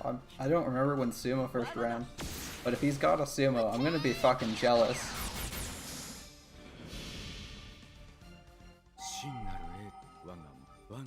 I think Jolter's like Christmas too, so Drunk Jolter's like Christmas too, so he might not have that one. But if he just has like a Sumo or something, it would be like, oh man, fuck off. Coming back to that account, I practically want that. If he has that, I'm gonna be like, oh man, I basically want your account more than I want my own. Alright. Yeah, we got like 80%. Yeah, okay, so as long as we don't completely throw, we got this. Look. Unless we don't generate enough MP, which we should. We should generate enough. We should just barely not kill it.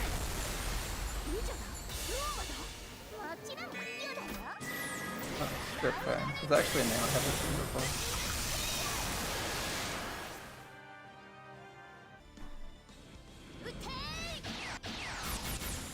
39? 29?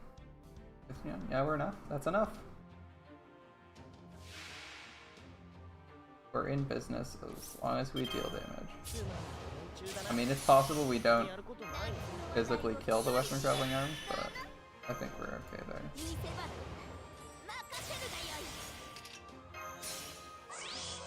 Usually she's dead. But we're not taking any chances this time. I imagine it'll take him like 10-15 minutes to update his friend support list. If he's like basically rebuilding it from scratch.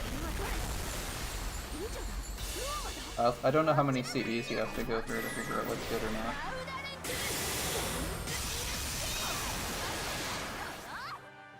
It's like a year away from the game probably puts a very different perspective on your head.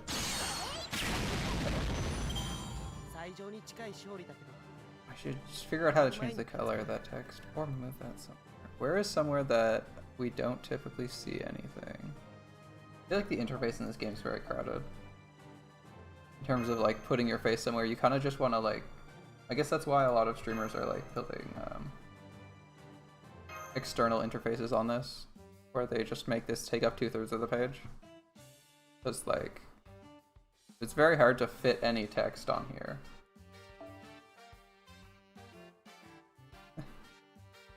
I mean, he did the whole Irisville event. That's pretty cool. I didn't think he was playing back. Maybe he did the original run?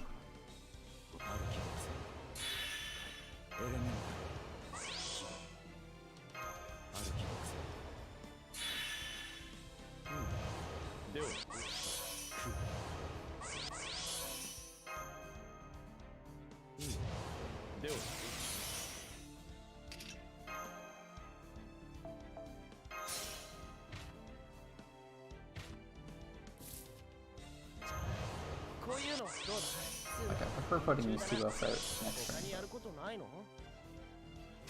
Alright, no way to generate NP, so... This will generate 1%, so it doesn't matter if we actually get to use it or not. Because we'll have to use waiver buff to get us to 100%.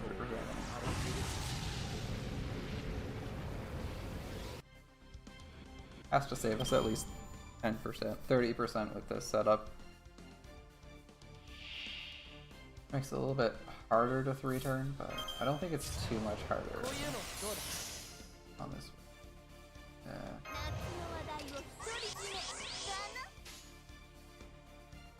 Kinda wanted her quick here as well. Oh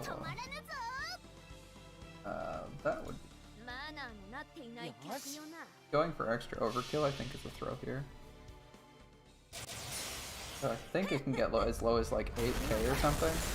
And if He might actually do 8k damage with after a buster. Like, I think he only does like 6 or he does like 6 or 7 normally if he like opens with it as an arc, but after a buster that's gonna be enough. 29%, yeah. So we don't make it if we don't get like the arts combo in the opener, but that's fine. Arts combo or like both arts cards there, but that's fine. I feel like getting like 3.5, 4 turns pretty consistently is alright. Like, we're gonna kill this person and then we definitely kill her next turn.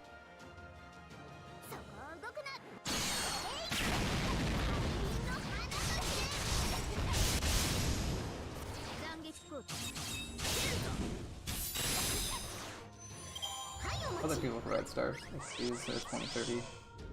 I use like 2030, and he's done the event, so he probably has his first place.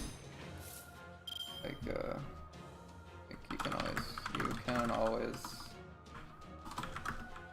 just run 2030 for his rightful place on support servants. You can always run 2030 or his rightful place on servants. Get stars.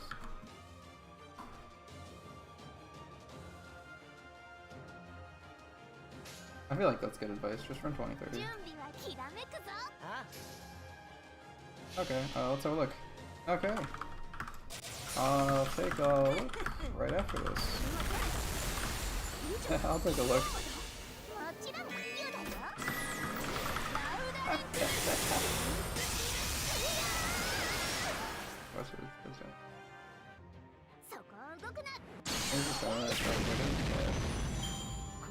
I mean, she's the sport, like, it's not like she's a DPS. Yeah. I almost feel like, actually, I almost feel like Hans is a better, do you like Eri? Oh, he has a Prisma Cosmo. Oh nice, Prisma Cosmos. Oh nice, Prisma Cosmos. I'm not sure she's... Fuck, we didn't want to do that. Oh no! Oh no! Oops.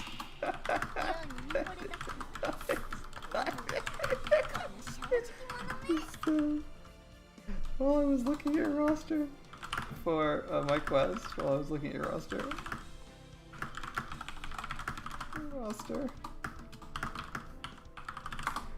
Oh, gives this. Oh boy. Well, you know what that means. Yep. We're gonna change that text.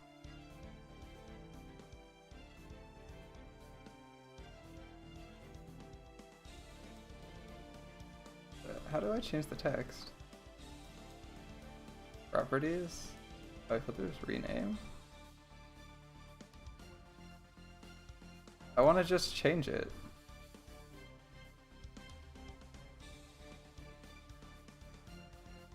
Filters? Oh. Rename, set color, remove. Transform. No. Order, no. Scale filtering, where is? Properties. I just want to change the text. Oh, here we go. 1 count 2.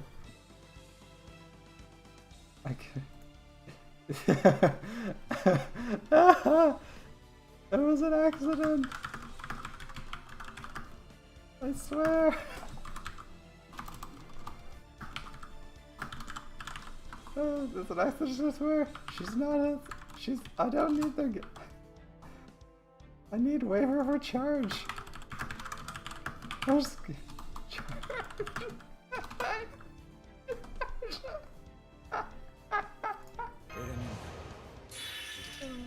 I swear, I need the waiver for charge. Like, it really screws me up. It really does. I'm gonna spend like a whole turn here because of that. It's so dumb.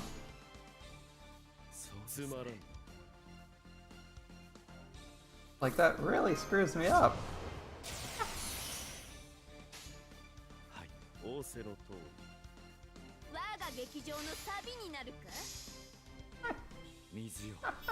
still can't believe I did that. I was like I did that once with like an underleveled waver. Well, at least we got through that without screwing up. But this time it's just like, I don't even have a good excuse. It's like, I knew it was possible to select from that page. If you go to confirm... I didn't know you could select supports from confirm...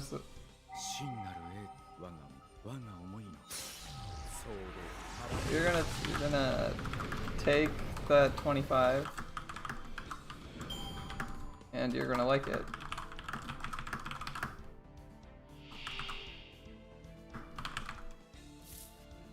You're gonna take that 25 friend points and you're gonna like him.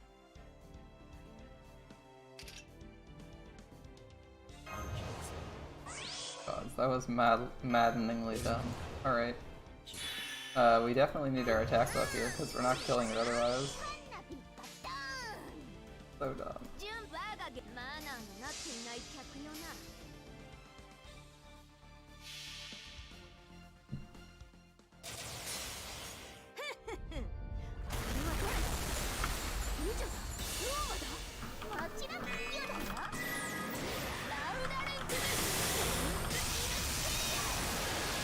It's like 1/8 of a single roll.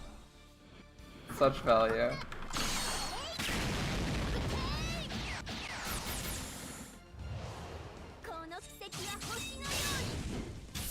We were close.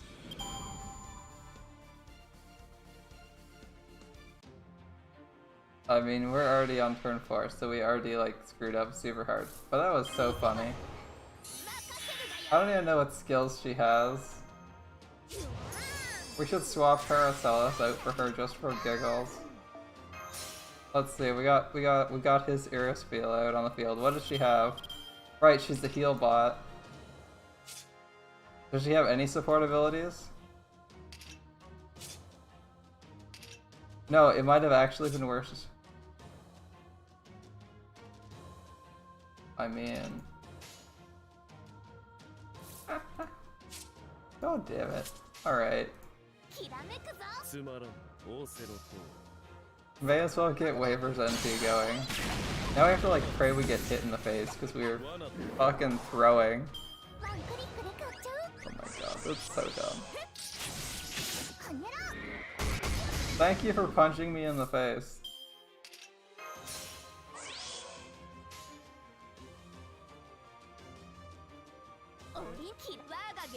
The damage is down. I'm not going to use Waver's NP this turn. I contribute.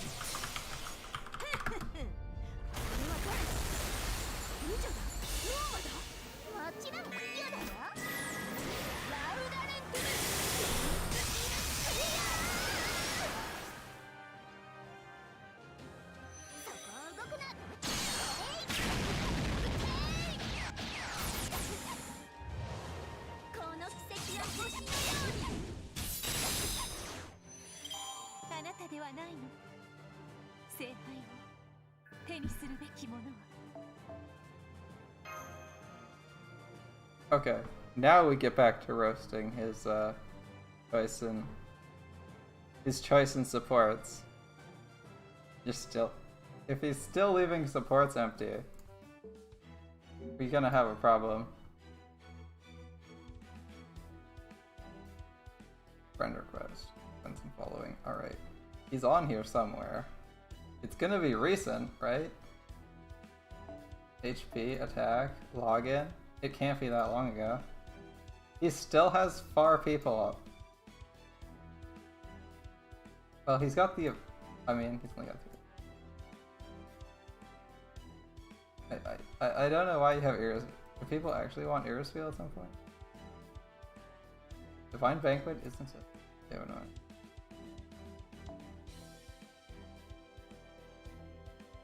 I hadn't actually considered using that. He must have not completed any events. It's not even...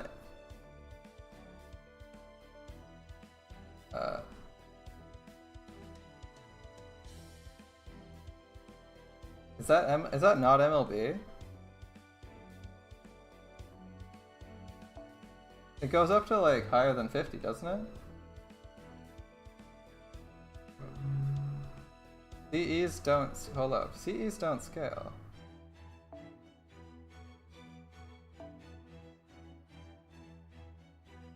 It's CEs. Hold up, CE effects don't scale. Oh yeah, I don't know if he knows that. Effects only scale at if you put 5 of them together.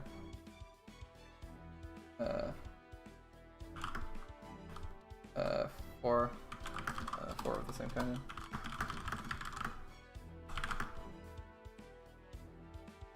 CE effects only scale if 4 of the same kind in.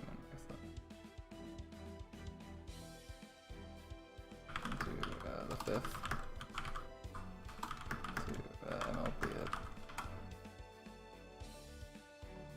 Okay. Oh, it's traveling a skyscraper. Otherwise you just raises level cap. Otherwise just raises level cap and otherwise just raises level cap, I think, right? Otherwise just raises level cap and gives XP.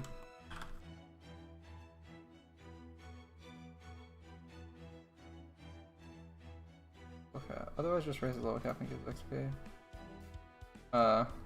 If you're rocking, I think if skyscraper, that's the best. There's coming out next month.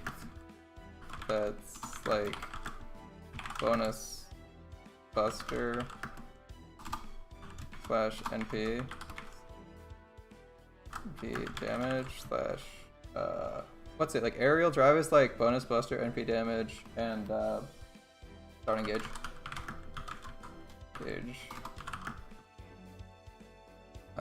that you get 5 of from the event that Sean will like.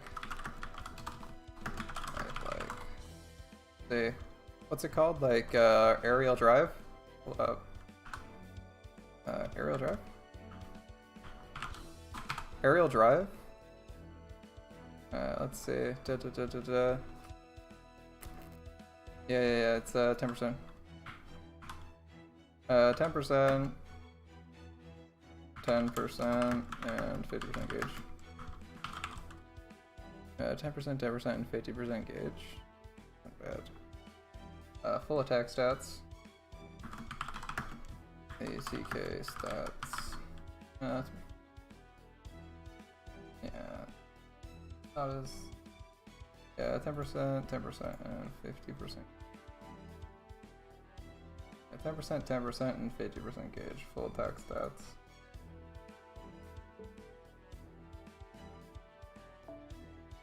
Debuff success rate. Astolfo doesn't have. What is this? Astolfo doesn't have. I guess he's going for the attack, which isn't a bad idea. Alright. Wait, NP2 Astolfo. Did you roll Astolfo? You should put. So.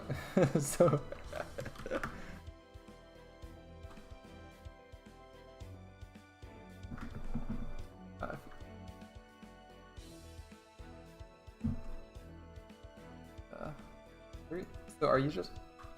So. Since your other slots are still empty, I'm curious. Are you only using Jalter? Else at like level 1?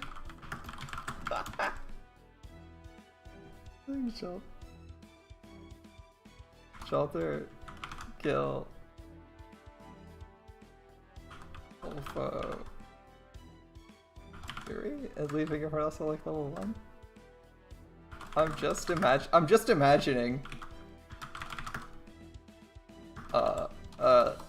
every boss fight as a solo with John. I'm just imagining every boss fight as a solo with John.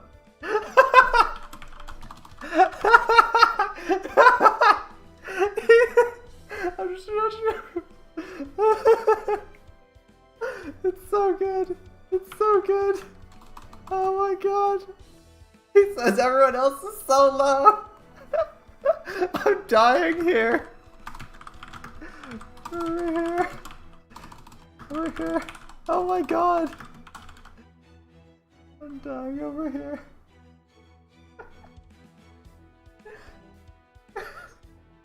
Oh, Caster Tom was at 40. That's a little bit better. That's still fun. I'm like, what about Assassin and Berserker? And he's like, I don't want to talk about it.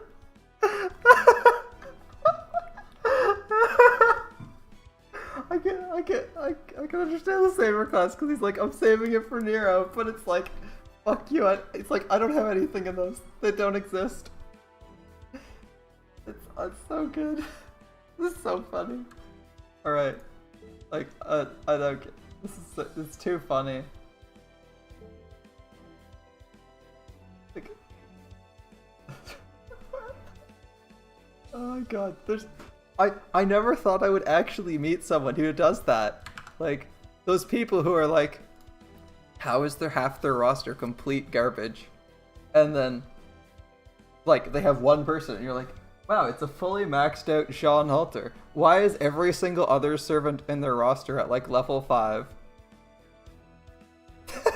He has 5 servants apart from those 4 that have any XP in them. Oh my god, it's so funny. It's so funny.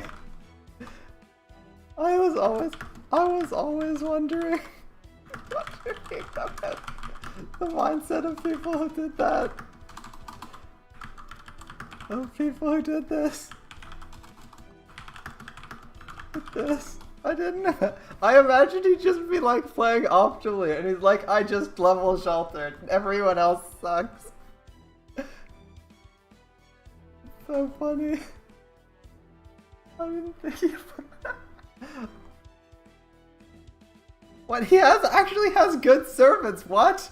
He says he has Mash. Obviously. Atalante, who's a good archer. Zerker Lancelot, who's like a good berserker. Like, Scotty, come on. Elizabeth Bathory. Wait, which Elizabeth? There's a few Elizabeths. He might have like Brave Elizabeth. I don't know how or why. Half the servants I've put levels into are archers. It just happened. One of those things. It's like one of those things. Like one of those things where you pick where you come back to something much smarter. Yeah, something as a much wiser. What? As a much wiser.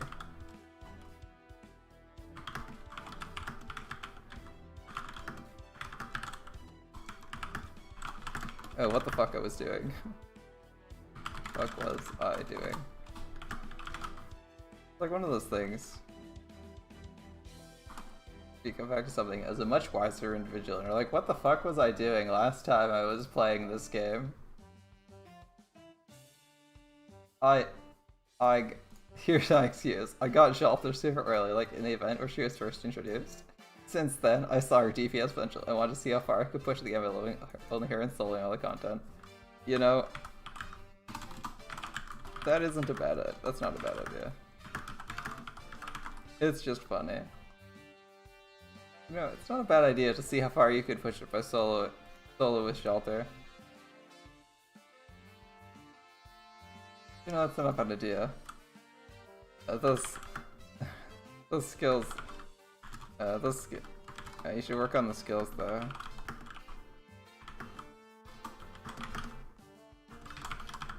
You should work on the skills. Hey, you need a team of level 60 plus servants to do basically any content. You should work on the skills. Like, I'd say do every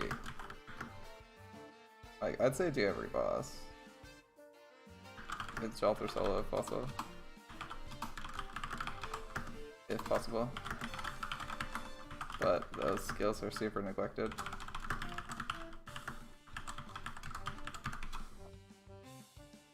The skills are super neglected and need to be raised.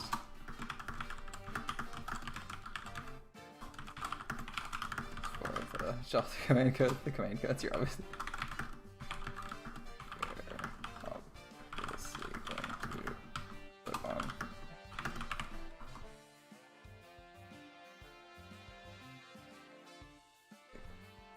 Yeah, like, okay, if that was your plan, like do a Jalter solo for fricking every battle, I can respect that. I can totally respect trying to do all the challenging content.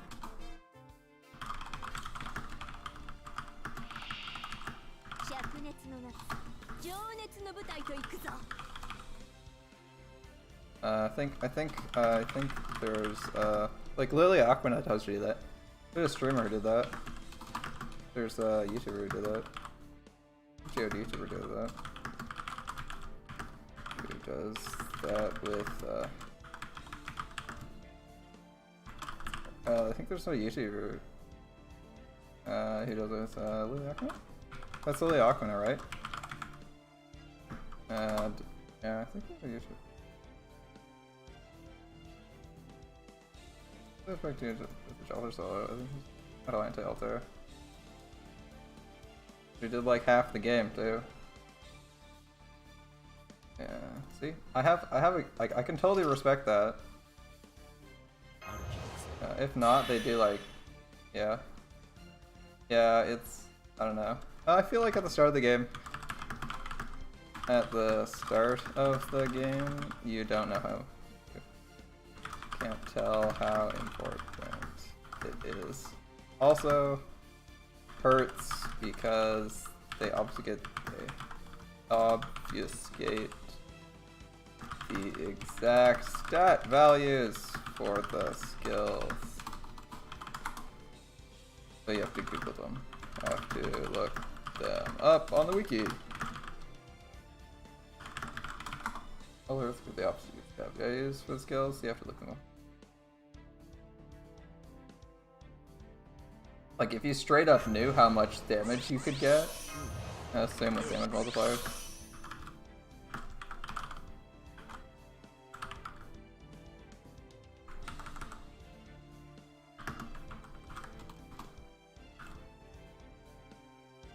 Same with how damage multiplies. Yeah, it's bananas, right? No, that and the seed cooldown reduction are massive when soloing. That and the cooldown reduction are massive when soloing. Yeah, it's gross. That and the cooldown reduction are massive when soloing. Like, you need that shit.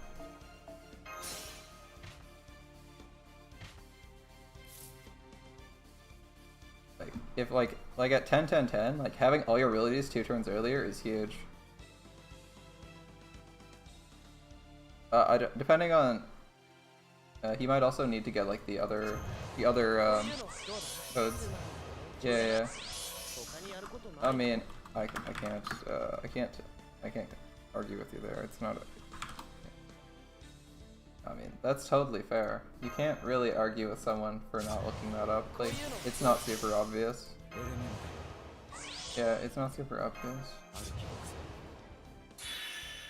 Yeah, it's not super obvious. I mean, if you have to Google it, it's not obvious enough. Why did I bother doing that? We're gonna do this though. We're gonna do this though.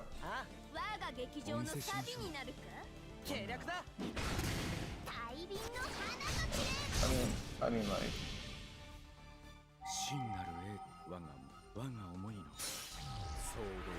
I've come back to games before and been like, what the fuck was I smoking when I did that? I can't like call him a moron, because I've done that where you just come back to a game and you're like, who the heck was using this account? They're a fucking idiot.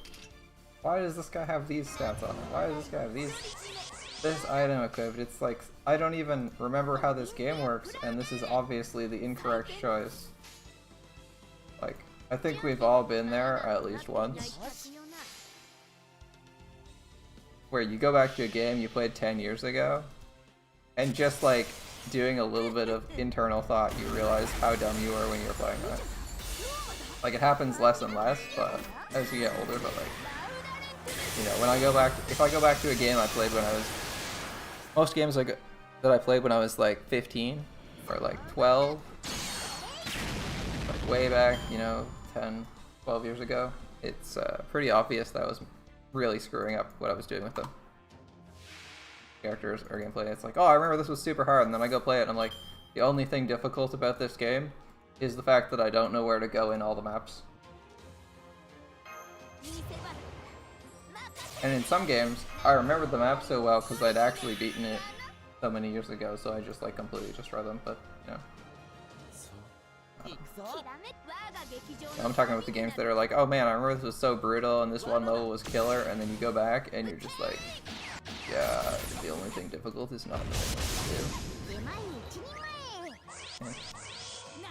what to do. Oh, it's like a paper horse. That's cool.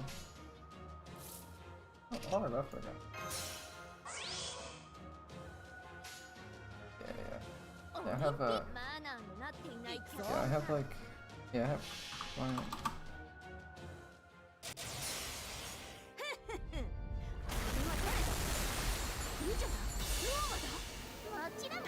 Oh, always damage one.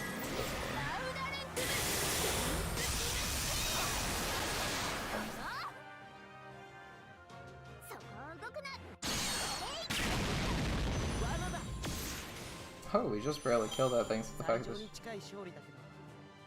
waivers does actual damage when buffed. Probably should look that up further. Yeah, probably. But like, live and learn. Alright, we're probably gonna just polish off this apple. Probably just polish off this last apple and then be done for the day. I mean, yeah, leveling is a straightforward form of progression. I mean, leveling is a straightforward form of progression, so you can't really argue with that.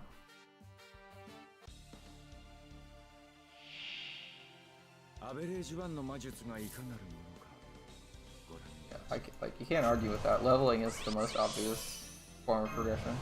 Yeah.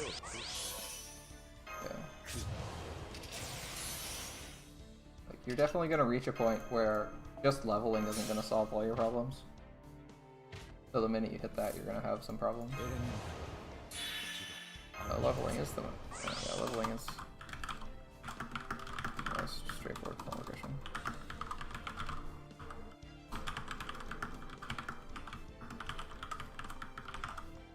So that's to be expected. Leveling's until you hit a wall, of course.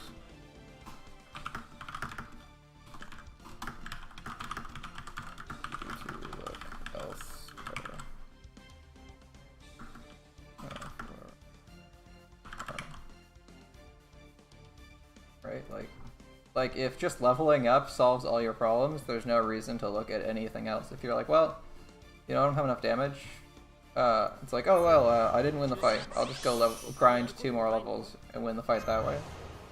Then you're never going to look anywhere else for power if you never have to do that. Anything else. Like, if that's your mindset going into the game, that's just how it's going to be.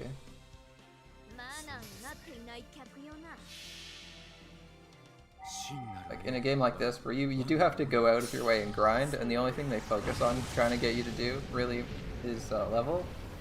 So that'd be the first thing you do, is you try to level, and then you think about, what are some other ways I can improve my...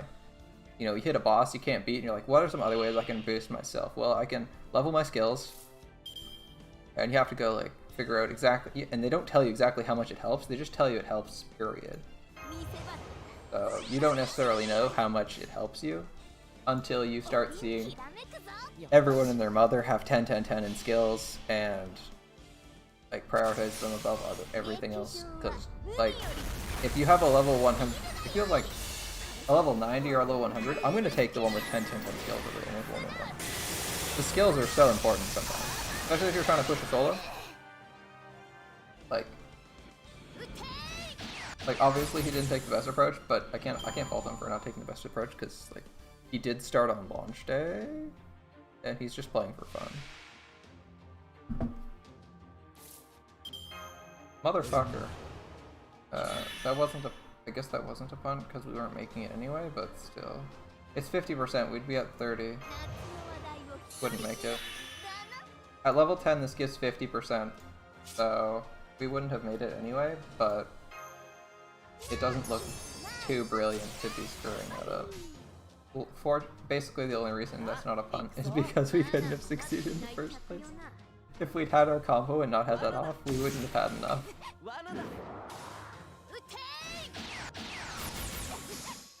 Yeah, that was with an arts combo. That was with an arts combo if we got 100%.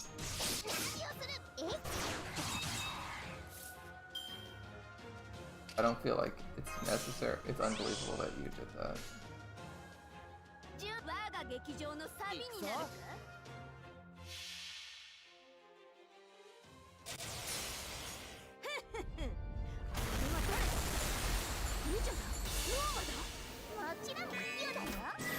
If you never encounter anything challenging in this game, you don't level your skills. I didn't do that. Except I was pushing forward a lot faster than him and had more content to push into, including stuff that was like near level cap. Not making it. So me not making it makes more sense. Cause I'm like, oh shit, we're dying. I'd better do something about that. Whereas if he's just like, yeah, but I'm killing everything. Who cares? Then he doesn't really need to do anything, right? Yeah, don't be too harsh on people. It's still funny.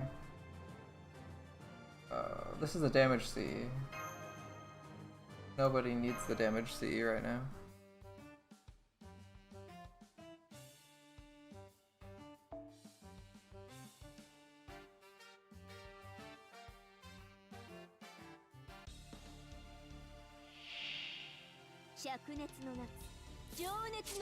I don't know how much he's actually done farming if he doesn't have like plus 200% damage bonus though. You might have not noticed the thing. I know. Now I'm like the only thing I have that's like sort of involving is I have less respect for how potentially good he is at the game.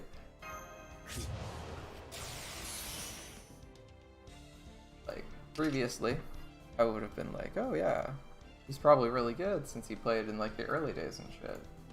But having seen his account, probably not that good. But it's also a lot harder to get skill gems and stuff in the previous system, whereas now it's not so hard. You can get whatever you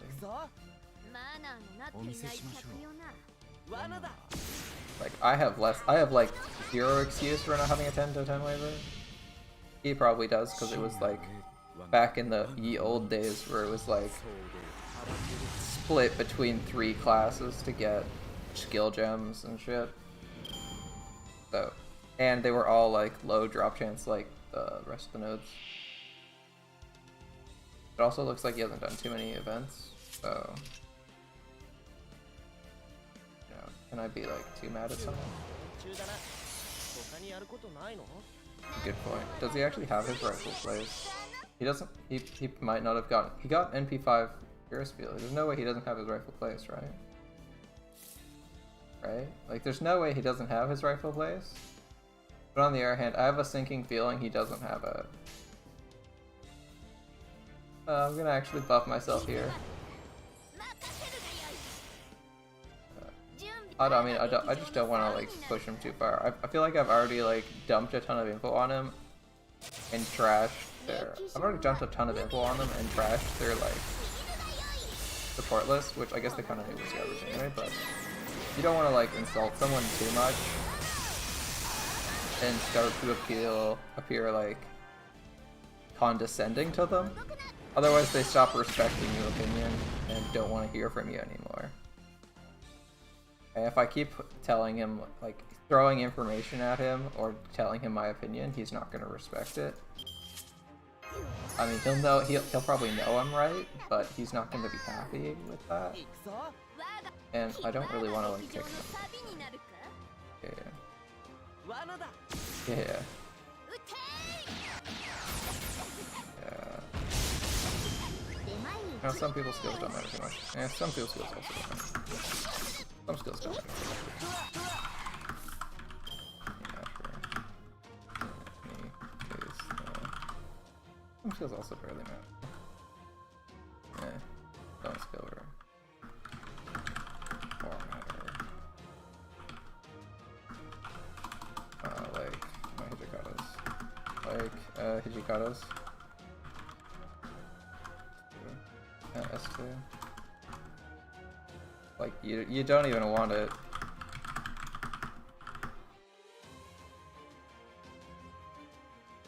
Yeah, I'm not gonna keep spamming him with text. That's enough.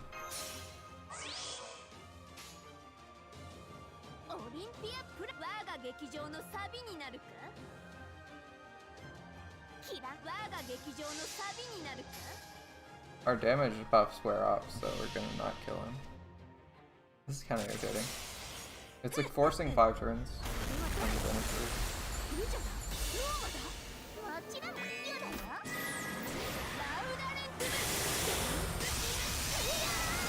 $95k, that's so low. She's like taking half her health and damage. She's just barely living? That's irritating. I could have like done something. I feel like I could have done something there. That's a super low res animation. The like little paper band that wrapped around her. You see that?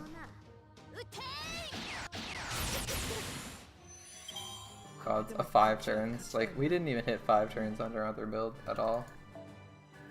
I don't know if this is worth it.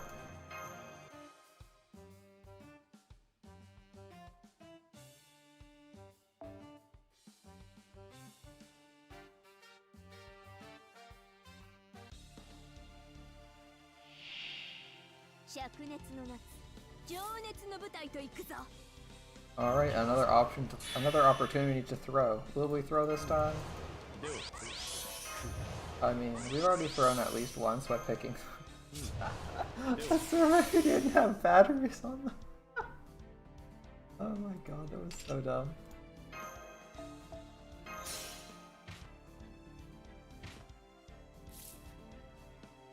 Twice in one day is pretty awful though. Like, we went like a couple weeks without screwing up and making stupid choices. So we have to spend these, unfortunately.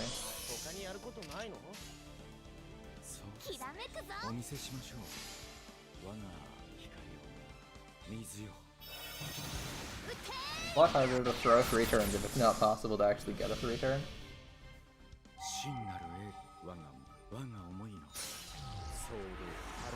This beeping sound makes me think that there's something beeping around me. For the longest time, I was like, what is that beeping sound? Is that like someone's phone? Like, I was playing in like a break room at work. Freaking no idea what was going on. Like, is something beeping? Do I need to do something? Is that like a distant... I like wear noise cancelling headphones, so it's like... Did something happen? Do I need to respond? The answer is generally no, but I'm not certain half the time.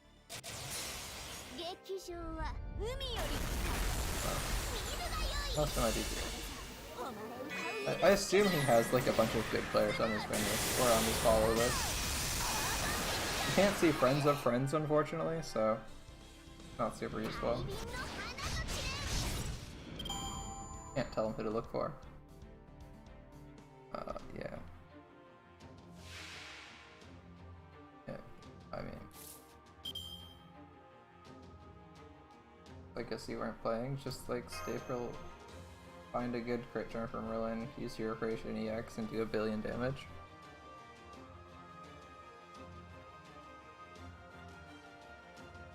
It's not a punt if it wasn't possible.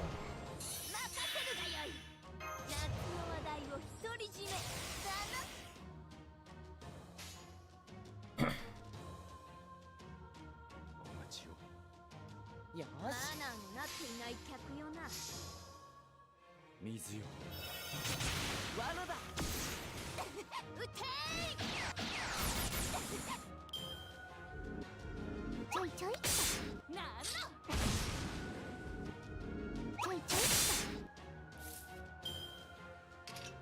just like to appreciate that she has 0 damage per hit. Actually 0. We forgot to use buff, probably. Whatever, we don't have a fun counter for anything much reason. We're just killing things, like throwing cards at it. Yeah, I didn't level my skills for shit for the longest time. So I was like, did it change anything? I don't freaking know. Like, the difference between level 1 and level 2, you're like, you have no idea.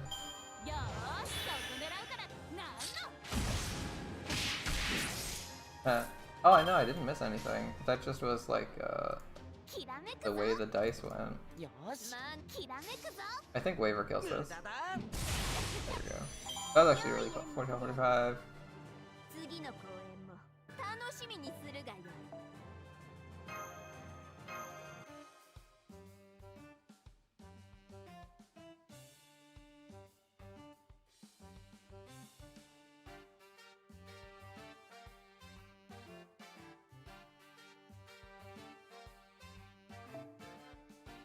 Yeah, I feel like a lot of just regular nodes, if you have like just one servant, a lot of regular nodes are going to be harder than actual bosses because you're just taking so many hits. Like if you fight 3 gold guys and you don't have class advantage, that could be a long frickin' fight. Yeah. Like more of a variety, guys.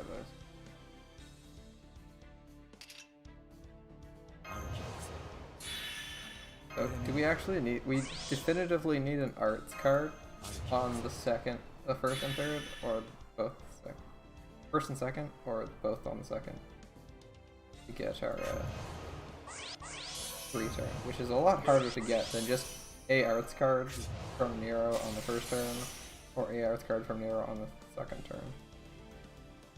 But I mean, we are getting bonus drops, so it's debatable if it's worth it or not. I really wish we didn't have to use Tactician's Command here and we could use something else. Feels bad wasting that.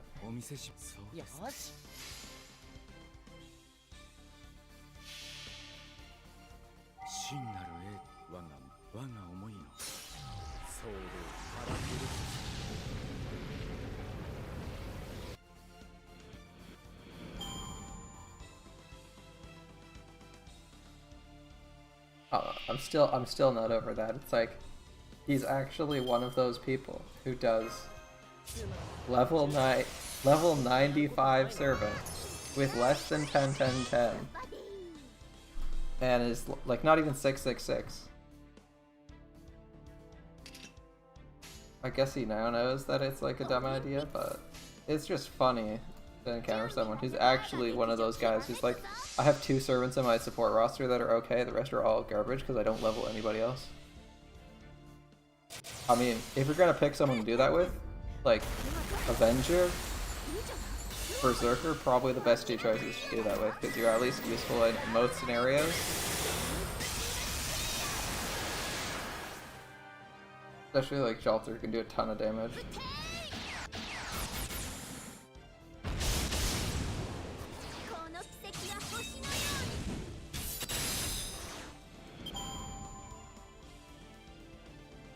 Like, the interface changes so often here. Here isn't, left isn't good, like here isn't good because the overkill's here. Someone's always here. Like, where's a good place to put extra text on this screen that isn't super crowded? Obviously, because there's no mob here, here's okay, but that changes. The size of the mobs changes, so like the middle of the screen. Plus, putting text in the middle of the screen is awkward. I guess we could try putting it here for now, until we get a proper news, but that's really hard to see. The important thing is the counter. Like, as long as you know what's there, you can do all the shit talking you want to, right?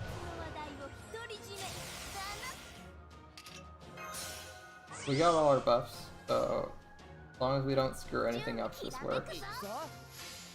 We haven't screwed up, so we're gonna get this. Let's see. Let's have a look at our. There's like nothing else on the properties. We might have to like.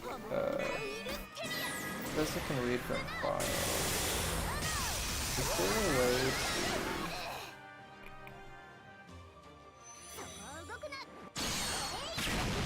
Let's see if there's a way to change the text. Otherwise, we'll just like put it on the interface and not care. I might build an interface. That's like something I haven't done before or in a while. Build a viewer interface so that I can stream like 1080 instead of 720. I think this is. I don't remember if this is streaming 1080 or 720. Let's have a quick look at our output. Stream. Output scaled. Yeah, we output 720, which we output 720 because this game is only in 720p in the first place. So like, why would you output at a higher resolution than the game actually generates? If you're only shooting out the game, if you're only outputting the game, why stream in a higher quality than the game itself? Upscaling looks okay, but it's not really worth it, I don't think.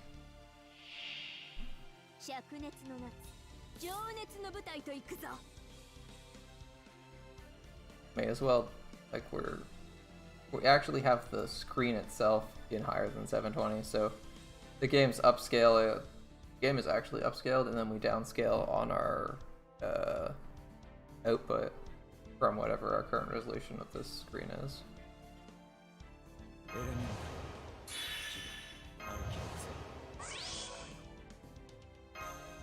We're downscaling to 720, but the game's 720? Yeah, whatever.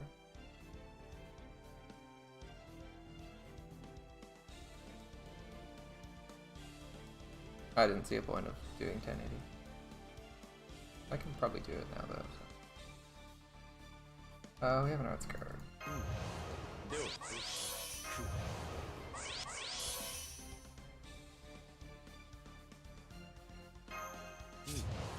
This is like 10% less effective as I recall.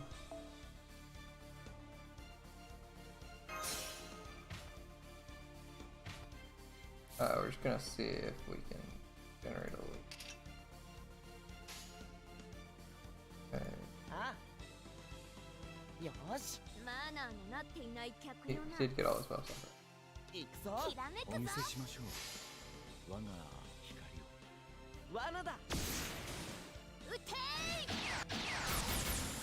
70.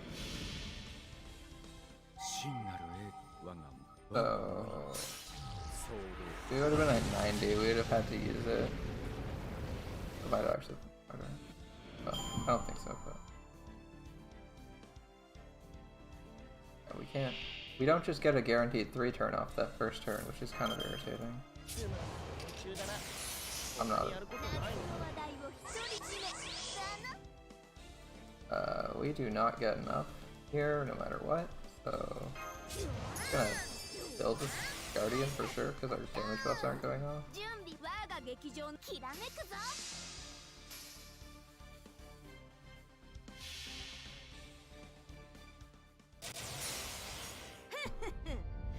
Oh yeah, it's also hard to tell how hard content is if you're like intentionally making it harder for yourself on your first time through. If like the first time through you're like, I'm doing whatever, and then you like challenge yourself by, you know, tying an arm behind your back to do something, then you can tell how difficult something is. If you're just like, the first time I'm doing this, I'm doing it on ultra hard. You don't actually know. You're doing it on ultra hard with no items. You don't actually know how hard it is, how useful the items are. So you don't know how much harder it is without items than with items.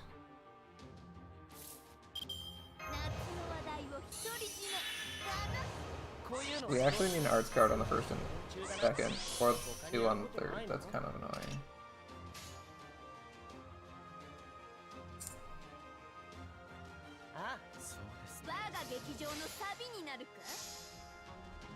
We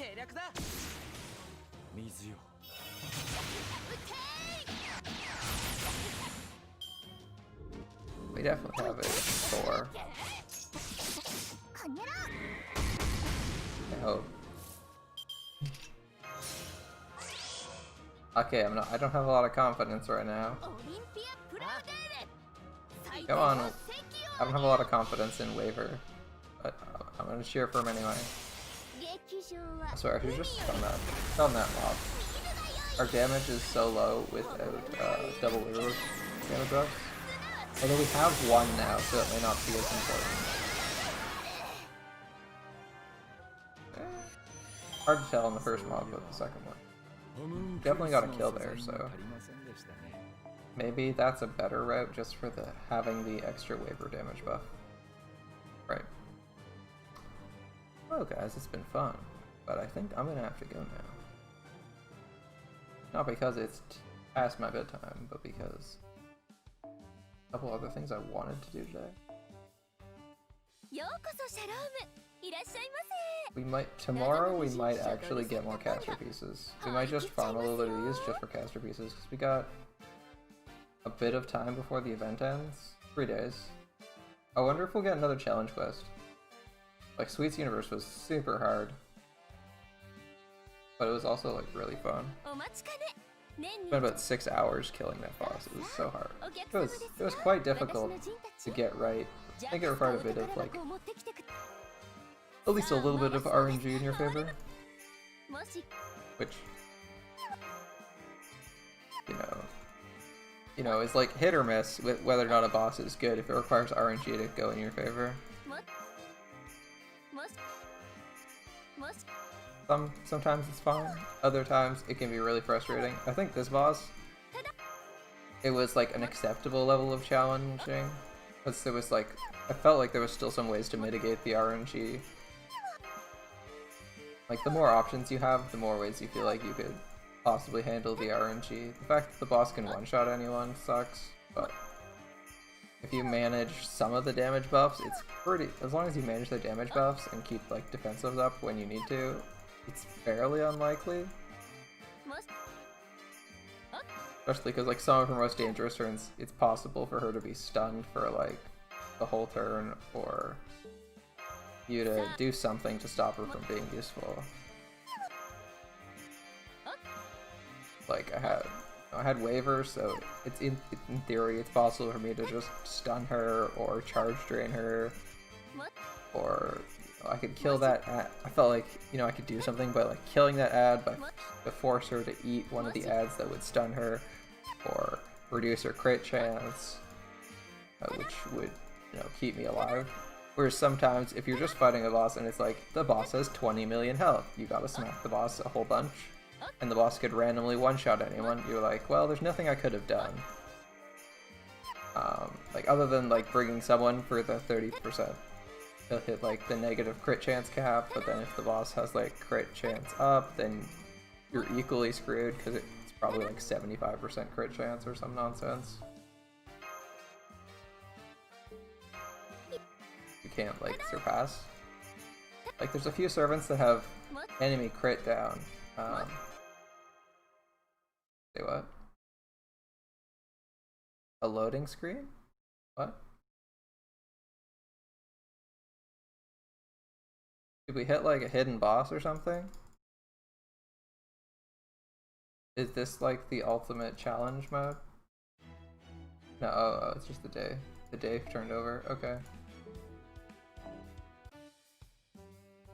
Oh, we're not going to be able to roll too much more. Oh, I just figured out why it stops at 290. Even though it really shouldn't.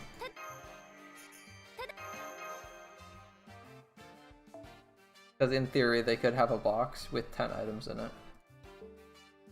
With 10 items that actually go to your inventory in it.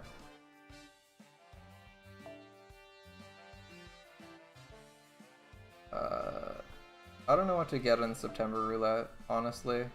Seeds are tempting, so is bullets. We're actually trying to stack our box for later. So we're not picking up anything that's 3 golds or higher.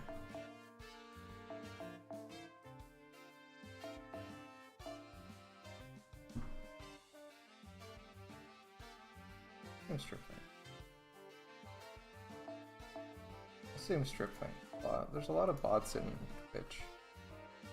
I think they're just view botting. They're just like trying to get people to join their channel. I looked up a couple of the names because there's like users that just instantly join your channel the second live, which is interesting because in theory no one should. Like, if you have like a fresh account, why is someone joining your channel the second you go live? I mean, that's immediately suspicious. If you're like, nobody knows who I am, why is someone in my chat?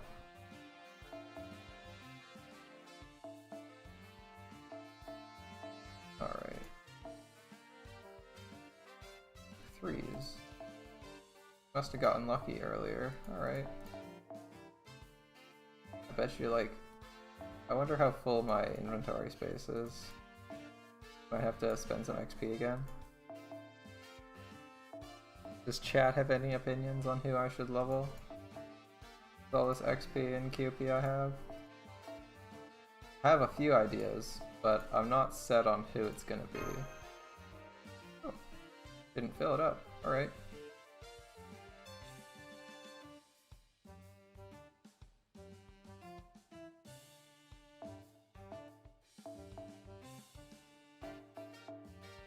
You'll notice we don't actually click while we're scrolling here. It's only on that stupid support selection page. I don't know what's going on there.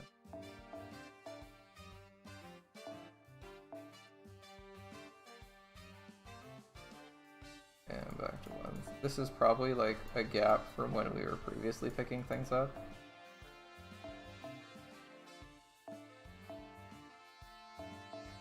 There's no way we'd have like 7 3s in a row. I mean, it sounds really unlikely. And then here's the rest of our 3s. Close. Alright. Who are we enhancing today? I'm thinking... Well, I'm thinking none of you for starters. We got Arash, we got Uriel. I think the materials needed for these 3 are annoying, which is why we aren't leveling them. He needs Dragon Fangs to ascend, doesn't he? Fuck no. We're not doing that. No Dragon Fangs. The Dragon Fangs are for Archeria, unless there's a very specific reason we don't need them for someone else. You 3 are leveled, you 4 are leveled. I don't really see a need for any of these servants. Other than, like, for events. Like, if the Taiga was MP5, maybe Taiga. Because I like Jaguar Warrior. But...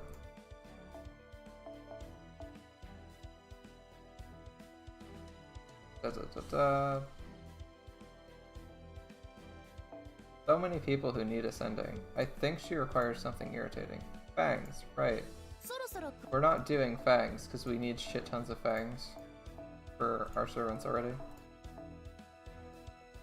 We got casters. I'm gonna look at casters last. Assassins. 100 faces. We already have 2 single target assassins. Izo is only NP1, so he's not worth taking. I don't think he's worth taking over anyone else right now. We got Zerker at 80 already, so we don't use her. He has weird material requirements, but he's also our only Avenger.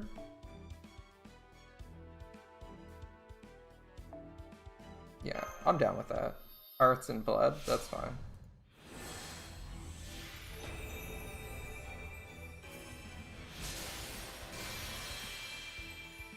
Yeah, celery.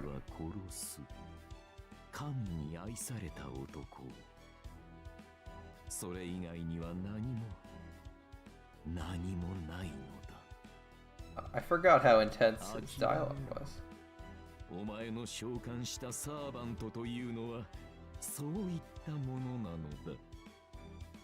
Holy shit, that's so dramatic. I forgot how his voice sounded. It's been so long. Damn, bro. Alright. Like, if I wasn't excited to level him, I am now.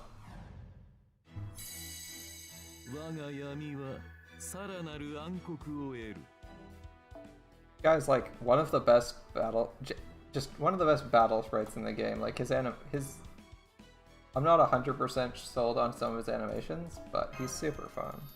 He looks, or his like toolkit, but he's fucking badass. Like, if you haven't played Lost Belt 1, you're totally missing out on him.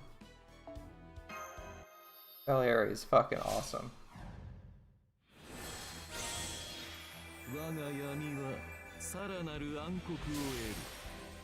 His stats are scaling alright at the end.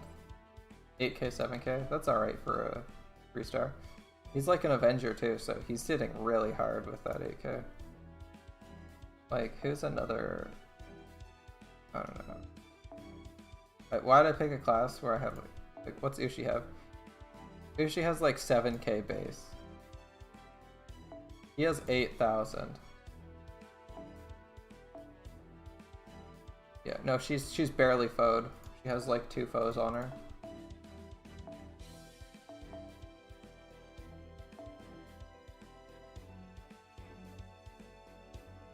Yeah, we have to level someone. Honestly, I'm surprised. I'm surprised he leveled Irisfield. That's kind of weird. Actually, I'm not leveling Irisfield past 50. Fuck no. I got like 10 other servants before that, and I have what's her face? Like Hans is higher priority. This waiver's almost 10 right now. Although Hans isn't good for farming, so he's good for boss fights though. Alright, what do you require in maths to ascend? Lots of chains. Please stay away from my chains, but also, yeah, maybe. Dust? I can do dust. Are you serious? Fucking feathers. Fucking feathers. What do you need? Oh my god. We're not getting both of you. It's just not happening.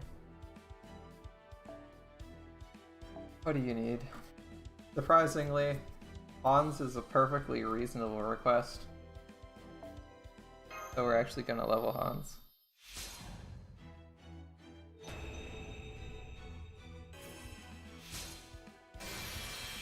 Bonus points. He's got a cool new ascension that looks high tech. That's it? Alright, alright. And that's his innocent monster. Alright. Which is a very good skill, as I recall. But we'll get 55 if we hit a super. That was alright scaling.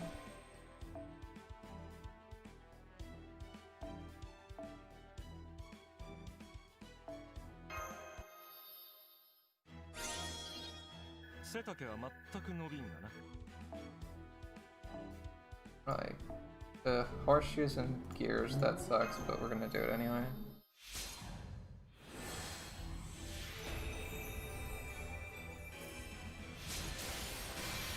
That's a nice final ascension art. Solid B tier.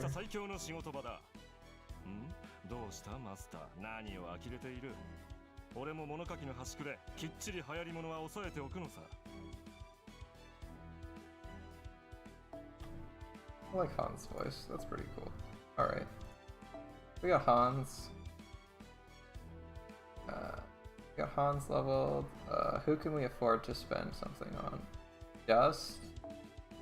We can spend Dust. We're low on... This is why we're farming caster. This is why we're gonna be farming caster monuments. We have fucking 45 left, and we're spending like another 12. All right, ascension voice. What do we got? どう？少しは変わった？お姉様たちに近づけたらいいのだけど。 Alright, her sisters are all more important or relevant than her, right? Because I was thinking her sisters are all dead, and that's kind of weird. But I don't think that's the context we're supposed to take it in. うんうん、いい感じいい感じ。 Does anyone else feel like they have like a ritual to ensure the better odds for critical XP game? Like I always want to click them right there when all the cards stop moving before they flip. いい感じいい感じ。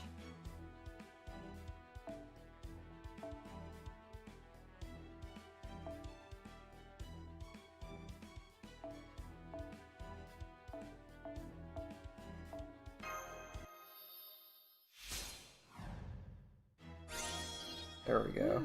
Got that lucky crit. 4 levels, 420 experience, 420 attack. Alright.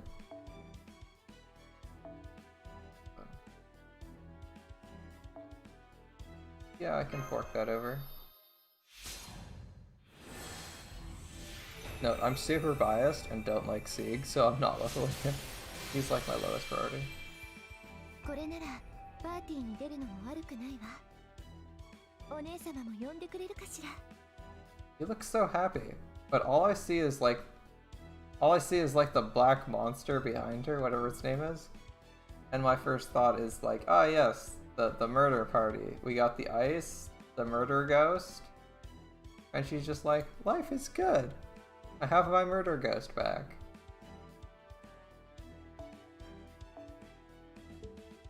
$34. I guess we can level Sieg as well.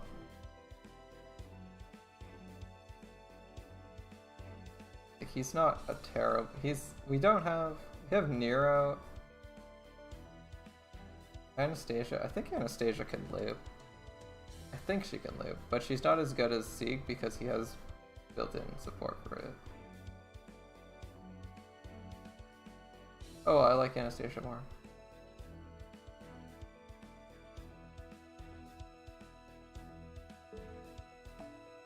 Getting the XP. Oh wait, crack open more boxes.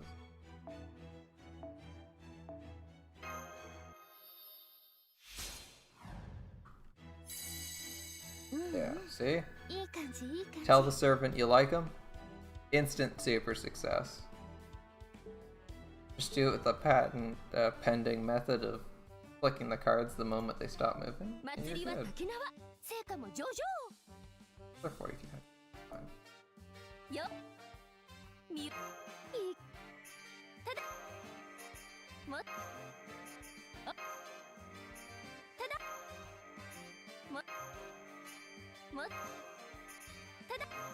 Feels good to open these boxes here and there, but it also gets like super monotonous, which is why I'm not stacking up all the tickets I have. It's like every 5-6k I just start spending them.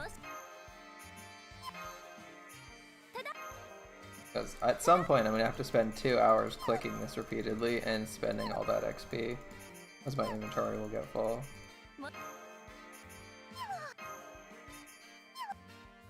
Like I'm not at the point where I can't spend all the XP, so it's not good. It's not just a click and drag, turn it into mana prisms. It's like spend a ton of resources. We'll get like, if we open like 5 boxes, we'll get enough on the dust. We'll get our dust back. So the dust was fine. The bloods, I have a lot of bloods and don't have an outlet for them, so 100 digging into the bloods is fine. Leveling up characters, it costs a decent chunk of QP, but I think we're getting more QP than we put into the characters, so I think we're okay. Only like at most like 500,000 for a 20 stack, and usually less than that. Like we've been like the highest we've seen so far is like 280k for a 20 stack, which we have pretty good odds of getting. Like just a gold bar is enough. Gold bars I think are 500,000. What's that? 50k? That was like 300k, so that's plenty. Like, we probably get like 100k. We probably get like 50, 60k QP for XP we get. I'm still probably going to burn most of the silver XP because it's super inefficient to use, and we need mana prisms a lot more than we need the XP. Like, we're just leveling people because we have the XP to level them, not because we desperately need someone leveled. Right now, if anything, we need the items we're getting here. We're mostly like doing the lottery for the gems.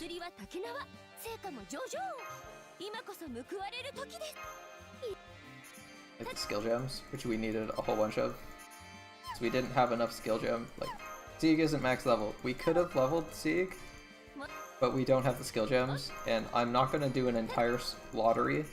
I'm not going to do an entire lottery, put all of the gems into leveling Sieg so that I can more efficiently do the lottery. That's just stupid. We gotta look forward to like next lottery, or the next servant we want to level, or like the servants we actually care about, not just the ones we're sinking XP into for giggles, because we need an outlet for them. I'm talking like the ones we want to put skill points into our core roster. The servants were... oh, present box is full, alright. Like those kind of servants, the ones you're actually going to do stuff with, instead of the ones you just like level up and sit on the back line to generate bond points. Those servants are kind of the ones we're doing here. Oh, though we haven't reached the ones that are like true backline ones. We got ones that are like, I'll probably use this, you know, once in a blue moon if it's leveled. Those kind of servants we're at right now. If I was leveling like Hector, then I'd be leveling a servant that I was like, I don't, you know, Hector or Phantom, then I'm leveling servants that I'm like, yeah, I have no clue when I would actually use this servant, but hey, it's on the to-do list.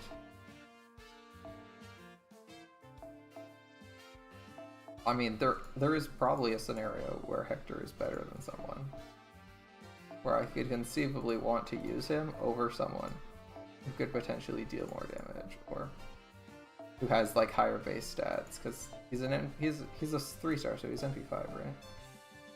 Most of my 3-stars are MP5. I only have like a couple 3-stars that aren't MP5, not counting the story locked ones, because if you don't roll on a banner for them, you basically never get them above MP1. Like, there's no way I'm getting Bedivere above MP1. As much as that's why he's not leveled. If he was like MP3 or higher, I would have leveled him by now, but he's not. Even at this point, he's not high on my priority list because he's not got the ability to do any to do the NP damage he needs to be doing.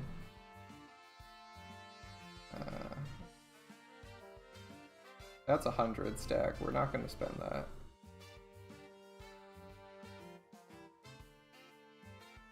There's still 2s in here. How'd that happen? The EXPs are fine.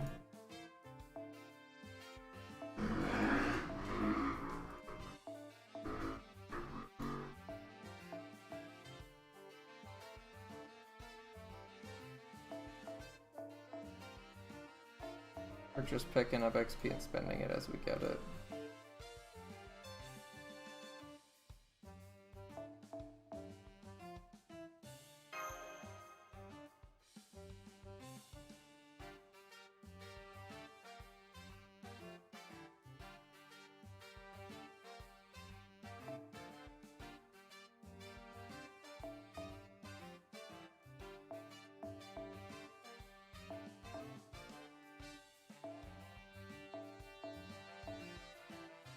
Like, chat can see I'm directly clicking on these, right? I'm not crazy. It is actually just sometimes not responding to my clicks fast enough.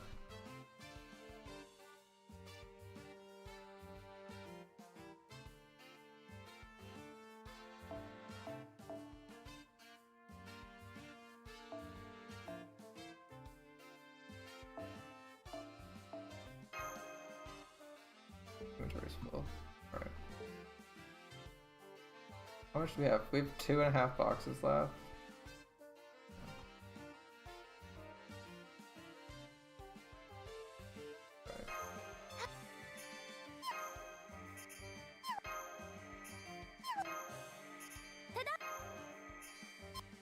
Let's empty this lottery box.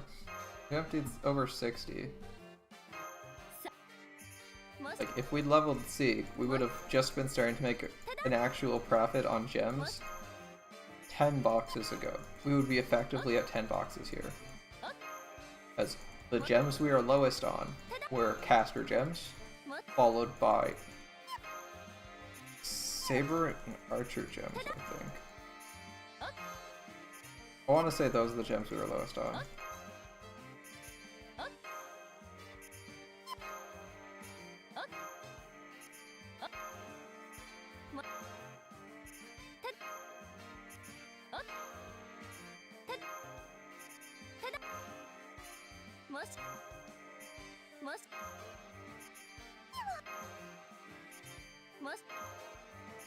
Must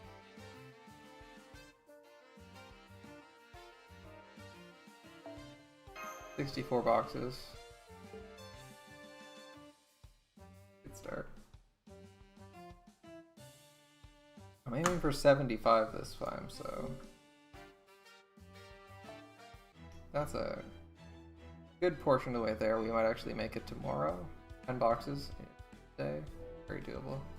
How much longer is this banner up? Until the 29th? Okay, we're probably not getting any more tickets. We're not going to roll that today. We'll stick the tickets in at Gil, though.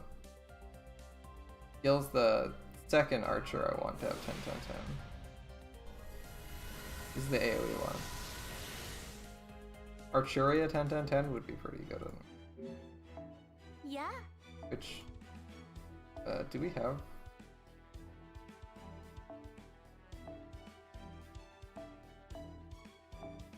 We got enough. We got enough money, and we got gems for that. I'm not gonna worry about this. So, surprisingly, this actually became relevant for, like, once. When I was trying the MHXA quest. She'd get 10 if she was, like, enough of a DPS, but she wasn't doing it. She doesn't have the survival to work in the Mysterious Heroine X. We're not spending this. If we need Mash's taunt to have a faster cooldown, or we're using Mash in tough boss fights a lot, I will level Mash 10. Currently, we're just saving up feathers for this, though. Then once we have that, we can spend them wherever is most relevant. Like, I want Oki to be 10, 10, 10. I want Ku to also have 10 on his evade skill, but that's feathers all, I think. I'm not positive it's actually worth putting these up. Like, this doesn't increase damage output. This is 1% damage output for all that materials. All those materials. Oh, I wish Tristan was better, though. 616 I feel is fine for Dion. Unless you specifically need him to be at 10 for one of his, for his taunt skill, or 10 for his, evade skill, which he doesn't like. The 5-turn cooldown on taunt would be nice, so would the 6-turn on evade, but most of the time he taunts, evades, and then dies, so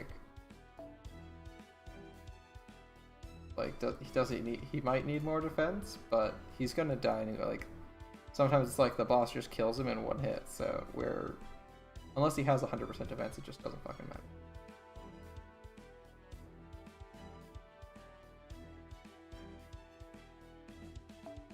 What's our third skill?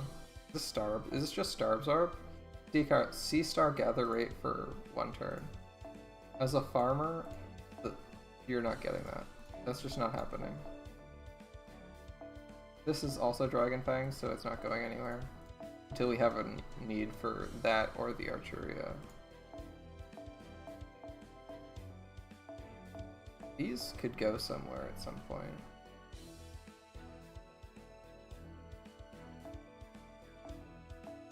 I'm tempted to put Penth at 10, 10, 10. I really want to random up another Penth NP level. Yeah, I feel like if she gets NP2, I can put her in my roster ahead of Ishikata, and then just put her to 10, 10, 10. That's what I'm kind of hoping for. You. Rapid Words of the Divine needs to be like 3, I think. Okay. Nito. Real frickin' Nito. Alright, what's 100%? 8? Okay, that's a little bit higher than I thought it was. What's Waver Synergy? 20%? 5? 5's I feel like we're gonna stick these gems into her anyway, because she's a good farmer.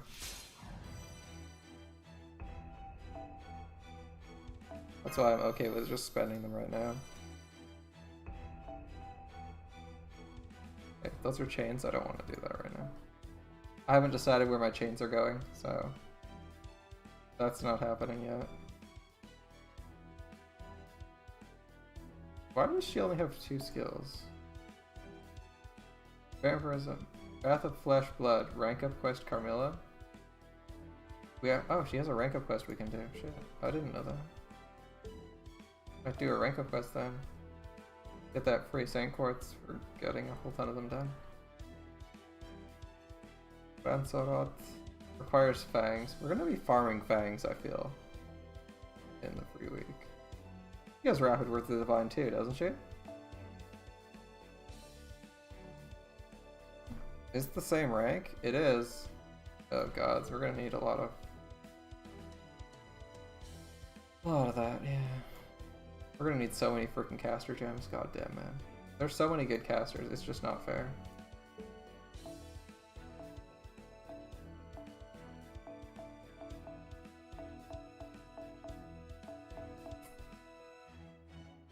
Nira's probably gonna be like 10.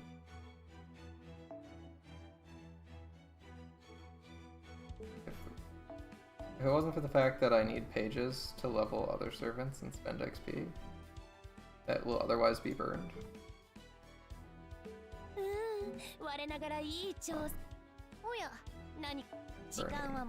I want 5,000 mana prisms for this event. That's what I want.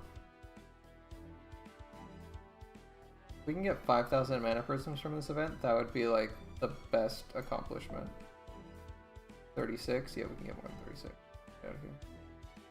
66. I want 100.